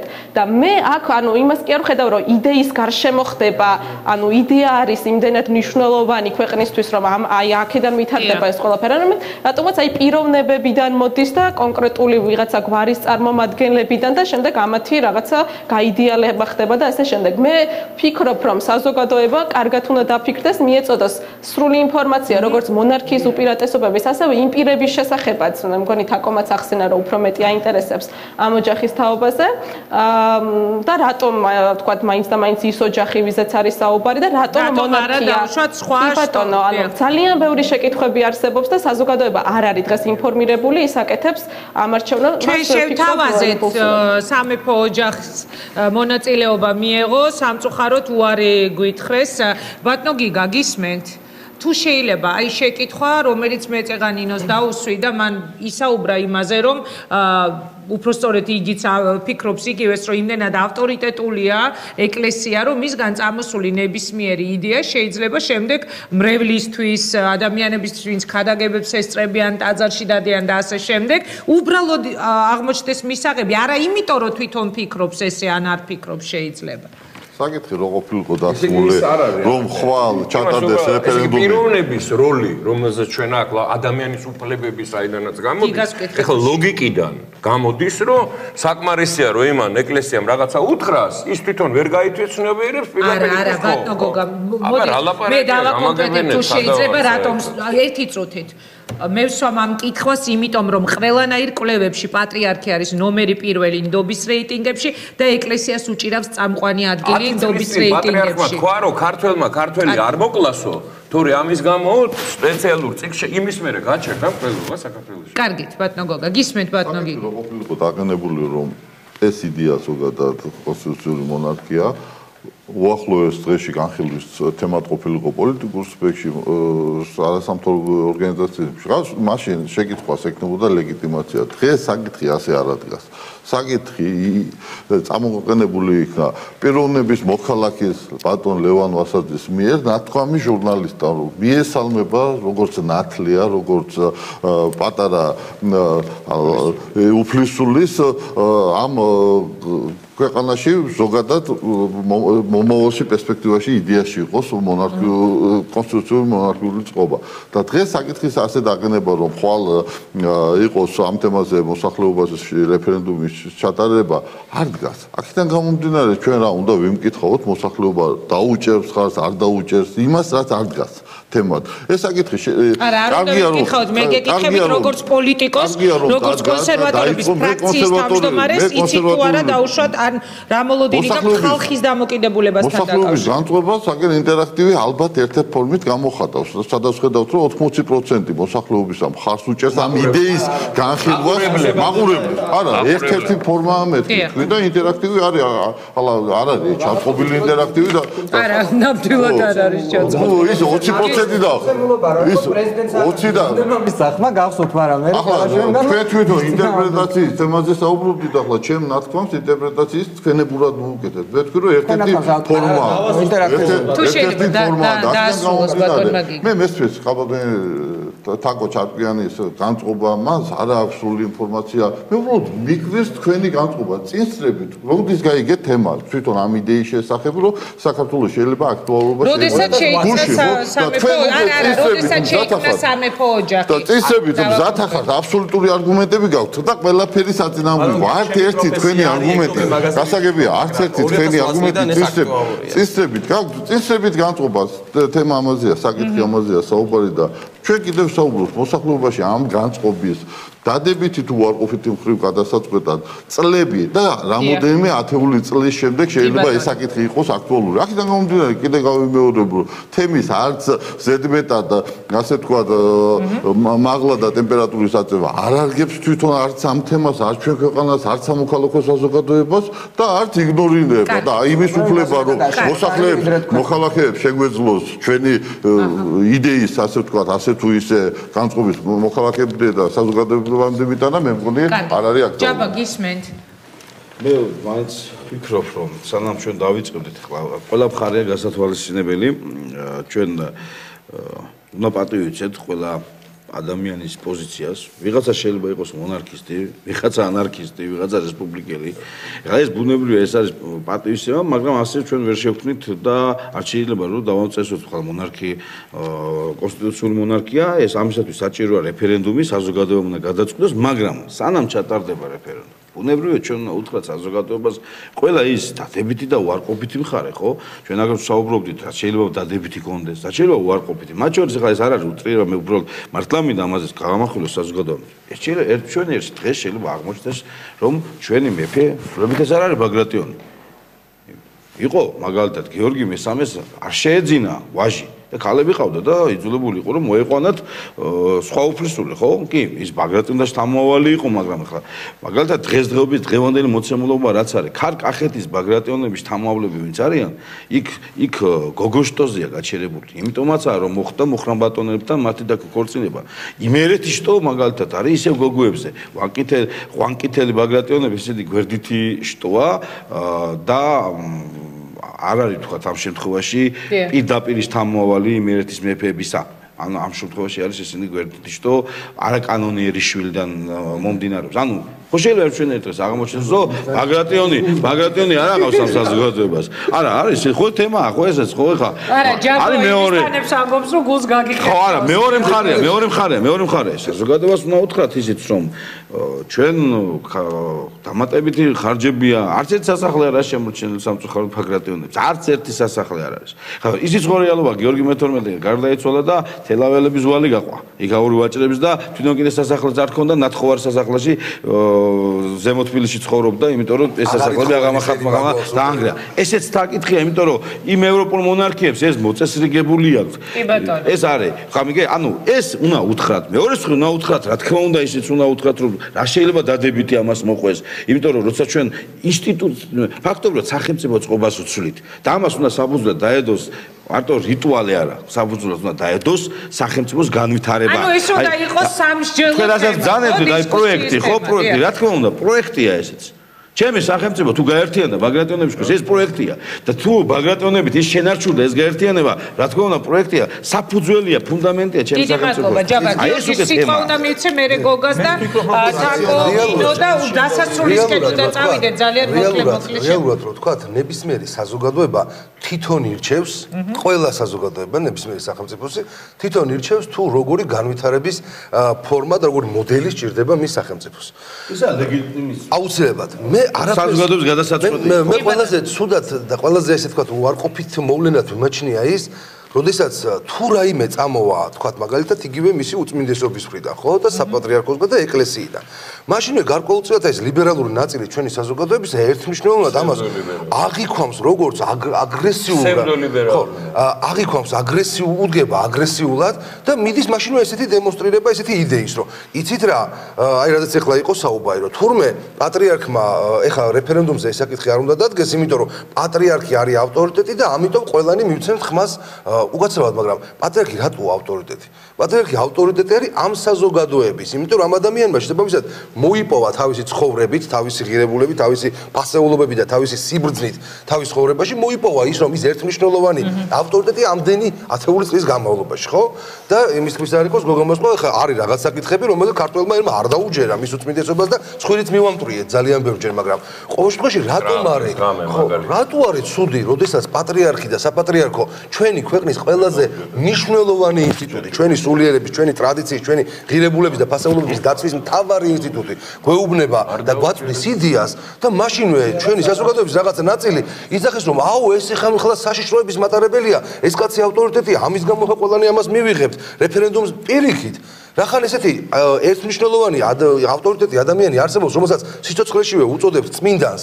ხო და ვართ მისი თანამედროვენი და ვაღიარებთ მის უზარმაზარ სიბრძნეს რატო გაურბივართ თუნდაც იგივე ამ საკითხზე მსჯელობის დაწყებას აი ერთი ამიტომაც საზოგადოებამ ამას თვითონ გადაწყვეტს ის საზოგადოება რომელიც არის ტრადიციებზე ორიენტირებული მათი ცხოვრების წესი ქართული ცხოვრების წესი არის ღირებულებით ტრადიციული ორიენტირებით გამშვალული ის აი სწორედ იმ მემკვიდრეობას გულისხმობს ჩვენი ცხოვრების ოჯახურ წესში თუნდაც რომელიც წინაპრების მიერ არის დატოვებული ამას უფრთხილდებით ამას ვსწავლობთ ამას ვეძიებით შემდეგ ვცდილობთ ეს ყველაფერი შვილებს გადავცეთ აი ესეთი საზოგადოება მე დარწმუნებული ვარ იმ უზარმაზარი სიმბოლური მნიშვნელობის როგორიც იქნება თქვა ოდესღაც საქართველოში მეფის ინსტიტუტის შემოღება და ტრადიციული ამ შემთხვევაში კონსტიტუციური მონარქიის დამკვიდრებას მიიღებს ორგანულად და ბუნებრივად მაგალითად ფრანგული საზოგადოება რომელიც მას შემდეგაც მეფეს მოჭრეს თავი არის სოციალისტური ის საზოგადოება ვერ მიიღებს ვერასოდეს კონსტიტუციურ მონარქიას და ის ადამიანები ხო მოჭრის მერე საფრანგეთში ხო ეს ადამიანები და ის საზოგადოება თან ხვდება იმაზე რომ უნდა კონდეს რესპუბლიკა და ჩამოაყალიბოს რესპუბლიკის უზარმაზარი ტრადიცია ამიტომ ნუ შევეწინააღმდეგებით იმას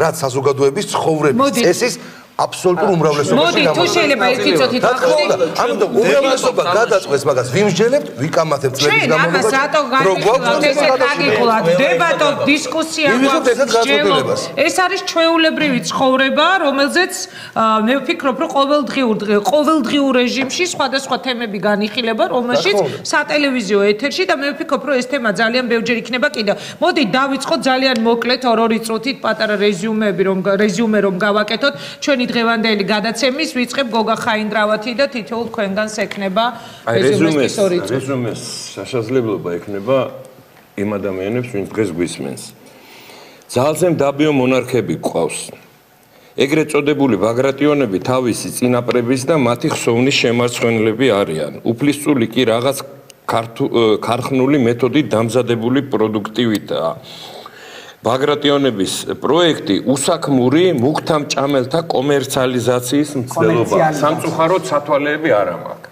აი ეს არის ფსევდო ლიბერალები საქართველოში მათი პოზიცია მათი ცოდნა მე ვინც მე არ მეთქვია ვინ არის სპეციალურად შენ თქვი ეს არის ადამიანი რომელსაც არაფერი არ იცის ბაგრატიონების შესახებ არც მისი გვარის შესახებ არც გუშინდელი არც დღევანდელი უბრალოდ მას უნდა რომ შეურაცხყოფა მიაყენოს და შეურაცხყოფას აყენებს. ლიბერალიზმის ძალიან დამეხმარე, თუ ეგ მიზანი მქონდა, ძალიან დამეხმარეთ საჯაროდ ლიბერალიზმის ხო, არა, დაგეხმარე, რა თქმა უნდა, იმაში, რომ ამ საზოგადოება მიხვდეს, რას წარმოადგენს შენ. რა იდეა დგას შენს უკან, რას ქადაგებთ თქვენ ლიბერალობის მანტი, მოსულები. აი თქვენი სახე. მაგალითად, მე და ბახტონი ვახუშტი მოკამათის სიტყვაში არ ვართ. თქვენ შეურაცხყოფას აყენებთ თემას, რომელიც ბევრი ქართველისთვის ძალიან ძვირფასია, ერთი ნაწილისთვის არა მარტო ძვირფასი, არამედ მათი სულის ნაწილია, აბსოლუტურად არაფერი გაგეგება ამ საკითხში, იმიტომ რომ ორი წიგნი არ წაგიკითხე ამ თემაზე და აი ამას ლაპარაკობ გუშინდელ იდეაზე, რომელიც გუშინ ითქვა, შენ უკვე მოასწარი და ამდენი შეურაცხყოფა მიაყენე ბაგრატიონს და მთელ საქართველოს. დიდი მადლობა. აი ეს ახარ თქვენ რა. შეიძლება და თითოეულ თქვენგანს მინდა. კომენტარი საინტერესო არ არის. აქ არის ერთი რაღაც მნიშვნელოვანი ფაქტორი. როდესაც ხდება სტატუსის მიცემა და პერსონალის ინდივიდუალურად კონკრეტულად შერჩევა და წარმოდგენა, ეს არის ესა და ეს. მან პირველ რიგში უნდა დაიმსახუროს, რომ ჯერთი იმ ბაგრატოვანებს შეადარონ და იმიტომაც შევაფასე მე ეს და იმიტომაც მაქვს სურვილი, რომ მათი გვარი და მათი ისტორია არ შეელახოს ამ წარმომადგენლობით. თქვენ რაც ასე როგორც გინდათ ისე წაიკითხეთ, მე სხვანაირი დედა. როგორც შენ წაიკითხე, ამიტომაც რაშია საქმე. მე მჭირდება რა? ადამიანმა არა საქმემანო გამოგაჩინოს არა დაემათ პერსონალიების, სტატუსების, განსაკუთრებულად ძვირფასად და ძვირადღირებული ივენთების გარეშე შექმნან საკუთარი ვალდებულება, შექმნან საკუთარი თავი ამ სახელმწიფოს ქმნადობაში და მერე ხალხმა იკითხოს ვინ არისო, რომ ჩვენ ეტალონად დავისვათ ქვეყანაში და ჩვენ მათთვის დავიხარჯოთ მათ შორის მატერიალურად და როდესაც აღმოჩნდება რომ ეს იყო ამოჯახის თავმოვალი, მერე ვილაპარაკო. ამიტომაც ეს შეიძლება აღარ კერიას და რამიშვილის მოგონილი დემაგოგია. რამიშვილის მოგონილი დემაგოგია. აღარ განვაცხო ძალიან. შემისულიერი მამაა და ბატონი ბაკერია ბიძა არის. ძალიან ხო, თაკო ჩარკვიანს მინდა მივცე სიტყვა, თაკო გისმენთ. ერთგვარი შეჯამება რომ გავაკეთოთ დღევანდელი თემის. იცი რა, აი ეს დისკუსია მე მაპატიეთ, ხო? მაგრამ აი ნორმა და ნიმუშია იმისა, რომ საზოგადოება დღეს მზად არ არის ამ თემისთვის. იმიტომ რომ ეს დისკუსია სცილდება. ადამიანებს აქვთ თავიანთი აზრი. ასე გაღიზიანება არ შეიძლება. მე გიორგის მინდა შევეხმიანო ახვლედიანს. არც ასე შეიძლება საუბარი რომ ვიღაცა ვისაც ტრადიციების და ღირებულებების, ასე ვთქვათ, შემფასებელია და პატივისმცემელი, ისინი მე აგერ ვარ. არ ამგონია გიორგი თქვენ არ იცოდეთ რომ მე სერიოზულად პატივისმცემელი ვარ ქართული ტრადიციების. მე არ მაქვს ჯერ არ ვარ ჩამოყალიბებული და არ ამგონია რომ თქად კარგი წარმოდგენა არ მაქვს. ხვდებით? არ მინდა ჩაუღრმავდე და მე ვცდილობ რომ სამზარეულო ეხლა არ გამოვიტანო ეთერში. თუნდაც მე-19 საუკუნის სამზარეულო. არ გამოიყურებოდა ეხლა მაინც შევედით სიღრმეში და ვცდილობთ ხოლმე ლიტერატურას რომ გადახედავთ, მაინც და მაინც მაღალ სიმაღლეზე, არც მაშინ გამოიყურებოდა ერთეულები იყვნენ. მათ შორის ილია ჭავჭავაძე არ გამოიყურებოდა კარგად თავადაზნაურობა, ძვირფასო. ამიტომ ცოტა დახვეწა გჭირდება კანონმდებლობით. როდესაც დაიხვეწება ჩვენი ქვეყანა, კარგად გავარკვევთ პრემიერის ინსტიტუტს, კარგად გავარკვევთ პრეზიდენტის ინსტიტუტს. უფრო დასავლეთის ღირებულებებზე როცა ვლაპარაკობთ, მაინც და მაინც დაიწყებენ ხოლმე საუბარს, რომ აი ამერიკა, მე არ ვსაუბრობ ამერიკაზე. მე ვსაუბრობ კურსზე, როგორ ვყალიბდებით, რას ვაკეთებთ, ძლივს რაღაცა გამოჩნდა, რაღაც უნდა გავაკეთოთ. მე მგონია, რომ რაღაცა დაბნეულობას შემოიტანს ეს ასე სერიოზულად ამ ჭრილში საუბარი. თუ 20 წლის შემდეგ იქნება რაღაცაზე, მე არ ვიცი, შემდეგ ალბათ საზოგადოება მიიღებს გადაწყვეტილებას. თაკო, ძალიან დიდი მადლობა გადაცემაში მონაწილეობისთვის. არა, ძალიან დიდი მადლობა, ყოველთვის საინტერესო სტუმარი ხარ ხოლმე შენი გულწრფელობით. ნინო ლობჯარიას ვაძლევ ასევე ძალიან მოკლედ ნინო თუ შეიძლება და შემდეგ სტუდიაში უკვე უნდა დავასრულო. ძალიან მოკლედ მაშინ გავიმეორებ იმას, რაზეც ვისაუბრენ. მე ვფიქრობ, რომ მართლაც დისკუსია და არგუმენტები არასწორად მიმდინარეობს, ანუ აქ საუბარია იმაზე, ანუ საუბარია თქვა ბაგრატიონების დამსახურებაზე, მათ ღვაწლზე, მათ აღიარებაზე, საუბარი იყო სისხლზეც, აქ უკანონო შვილებზე თუ კანონიერ შვილებზე და ასე შემდეგ. ანუ რეალურად ამაზე კი არ უნდა მსჯელობდეთ. არამედ უნდა მსჯელობდეთ იმაზე, რამდენად გვჭირდება ჩვენ მონარქია და მე ანუ უკუღმა ვხედავ აქ საქართველოში პროცესს, ანუ მომზადდა კანდიდატი პრეტენდენტი, ანუ მეფობის საზოგადოების გარკვეულმა ნაწილმა აღიარა ის და შემდეგ ეხლა ჩვენ უნდა მივიღოთ და ვაღიაროთ. ესე კი არ უნდა ხდებოდეს პროცესი. საზოგადოება უნდა მივიდეს დასკვნამდე, რომ ჩვენ გვჭირდება მონარქია და შემდეგ გამზადებულს კი არა, შეიძლება თუ მივედი დასკვნამდე, რომ მართლა ძალიან მნიშვნელოვანია მონარქია სახელმწიფოსთვის, მართლაც ნორვეგიასავით სადღაც ვეძებოთ მონარქი და დიდი მადლობა. თუ შეიძლება დრო აღარ გვაქვს, ძალიან დიდი მადლობა ნინო ლომჭარია პირდაპირ ეთერში საუბრობდა ერთი წუთით მხოლოდ და ასევე თითო წუთი უნდა რეაქციებს. სწორედ მაგაზეა საუბარი და ამაზე არავინ არ კამათობს, რომ ჩვენ გვაქვს. აი ამას ნორვეგიას აკრება, იქიდან ჩამოვიყვანა. ჩვენ გვაქვს იმის დრო, რომ ამაზე ვინმე საზოგადოებამ კარგად გაიაზროს, რომ რატო არის გაცილებით უკეთესი წყობა საკონსტიტუციო მონარქია ვიდრე ნებისმიერი სხვა. ამის და დამტკიცებას ჩვენ შევეცდებით და ის ადამიანები, ვინც ამ მიმართულებით ფიქრობს, საპირისპირო შეეცდებიან ის ადამიანები, რომლებიც მაგალითად ფიქრობენ, რომ არავით არის დამსახურება აქ არა. ანუ ამაზე საჭიროა მსჯელობა და დისკუსია. დარწმუნებული ვარ, მაგრამ მე ვარ დარწმუნებული, იმიტომ რომ ტრადიციულად განწყობილი ჩვენი ქართველი, ტრადიციული ცხოვრების წესით ცხოვრები და ამის პატივისმცემელი. მივა იმ დასკვნამდე, რომ ტრადიციული მიმართულებით ქვეყნის მართვაც არის ამ შემთხვევაში ამ ქვეყნის კვალიტეტი. დიდი მადლობა. გისმენ ჯაბა, ძალიან მოკლედ თუ შეიძლება, ძალიან ცოტა დრო გვაქვს პრაქტიკულად აღარ. რა თქმა უნდა, პირველი და უპირველესად ის არის, რომ ჩვენ შეიძლება უწოდოთ პატარა გიორგის უფროსული, ესეც არის ადამიანების უფლება. საფრანგეთს არ აყავს მეფე, მაგრამ ბურბონების გარკვეულ ნაწილს დღესაც აქვს პრეტენზია და უფროსული იქაც ყავთ ხოლმე რაღაც საზოგადოებისთვის არის ის ადამიანი უფროსული და რა ამით შევცვლით რამეც იგივე ჩვენ ვიცით ცნება საბერძნეთის მეფე, მაგრამ არ არის საბერძნეთში ასეთი მეფობა. მე მაინც ვიტყვი, რომ თავარი არის, რომ უნდა ჩატარდეს რეფერენდუმი, ეს უნდა იყოს ფართო საზოგადოება და ძალიან კაია, რომ თემა წამოვიწყეთ ამაზე მსჯელობა, იმიტომ რომ შეიძლება მართლა 79 და 7% ჩვენი მაყურებლის მიიჩნევს, რომ და ძალიან ბევრი ზარია შემოსული როგორც პროცესები მეუნება, რომ უნდა აღდგეს საკონსტიტუციო მონარქია. ეს არის სარეფერენდუმო, აქაც ვიტყვი ერთ რამეს, რომ რეფერენდუმი არ უნდა გადაწყვეტოს 50+1-მა, შეიძლება ავწიოდოთ თქვა რაღაცა დიდი რაოდენობა, მაგრამ საზოგადოება უნდა თქვა საბოლოო თავისი სიტყვა. ორი მესამედი. ბახტი, ასევე ძალიან მოკლედ. ბატონო გიორგი, ეს ძალიან კარგი კითხვა. ჩვენ უნდა გავაანალიზოთ რისთვის გვინდა მონარქია. და ეს კარგი კითხვა იმდენად ამდენად ძალიან ბევრჯერ ჩვენს კონსტიტუციურ ისტორიაში ჩვენ მსჯელობდით არა იმაზე, რა საჭიროებების წინაშე დგას ჩვენი ქვეყანა, არამედ იმაზე, რა პოლიტიკური კონტექსტი იყო, ან რაც არ უნდა ღვაწლმოსილი იყოს ადამიანი, სურვილები ჰქონდა მას. და ამიტომ ეს არის ძალიან მნიშვნელოვანი. თუმცა დღემდე რაციონალური არგუმენტები მე ამასთან დაკავშირებით არ მომისმენია, ჩვენ ვლაპარაკობთ ტრადიციაზე, ვლაპარაკობთ სენტიმენტებზე, მაგრამ მე მრჩება შევეჭდილება, რომ ეს არის რაღაცა განმანათლებლობამდე პერიოდის არგუმენტები. რეალური არგუმენტები, რაციონალიზაცია ამ საკითხს არ მოხდა და მე მგონია, რომ ძალიან მოკლედ დავსვით, მე მგონია, რომ ეს მე მსურს შეიქმნა სახელმწიფო და ეს სახელმწიფო შევქმნათ ჩვენ ყველამ ერთად. და მნიშვნელოვანი არის ის, რომ ამ თემით манипуლირება ხდება ხან ძალაუფლების, ხან პოლიტიკური ქულების მოპოვებით, ხან სხვადასხვა პროექტებით, ბიზნეს პროექტადაც წარმოგვიდგინა ეს ბატონმა ლევან ვასაძემ. კარგი, ძალიან უცნაური. ბატონ ლევანზე ლაპარაკი, იგი აქ არ არის, ამიტომ ჯობია რომ არ ვისაუბროთ. ძალიან დიდი მადლობა მინდა რომ გადაგიხადოთ სამწუხაროდ ჩვენი დრო ამოიწურა.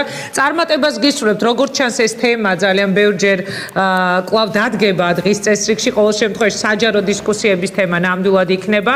წარმატებებს გისურვებთ, საინტერესო ეთერი იყო, ვფიქრობ, კარგად იყავით. ამით დაგემშვიდობებით, ერთმანეთს შევხვდებით ხვალ ზუსტად 20 საათზე მთავარი თემით, მთავარი სტუმრებით. ნახოთ რა იქნება ხვალინდელი დღის მთავარი თემა. კარგად გრძანდებოდეთ.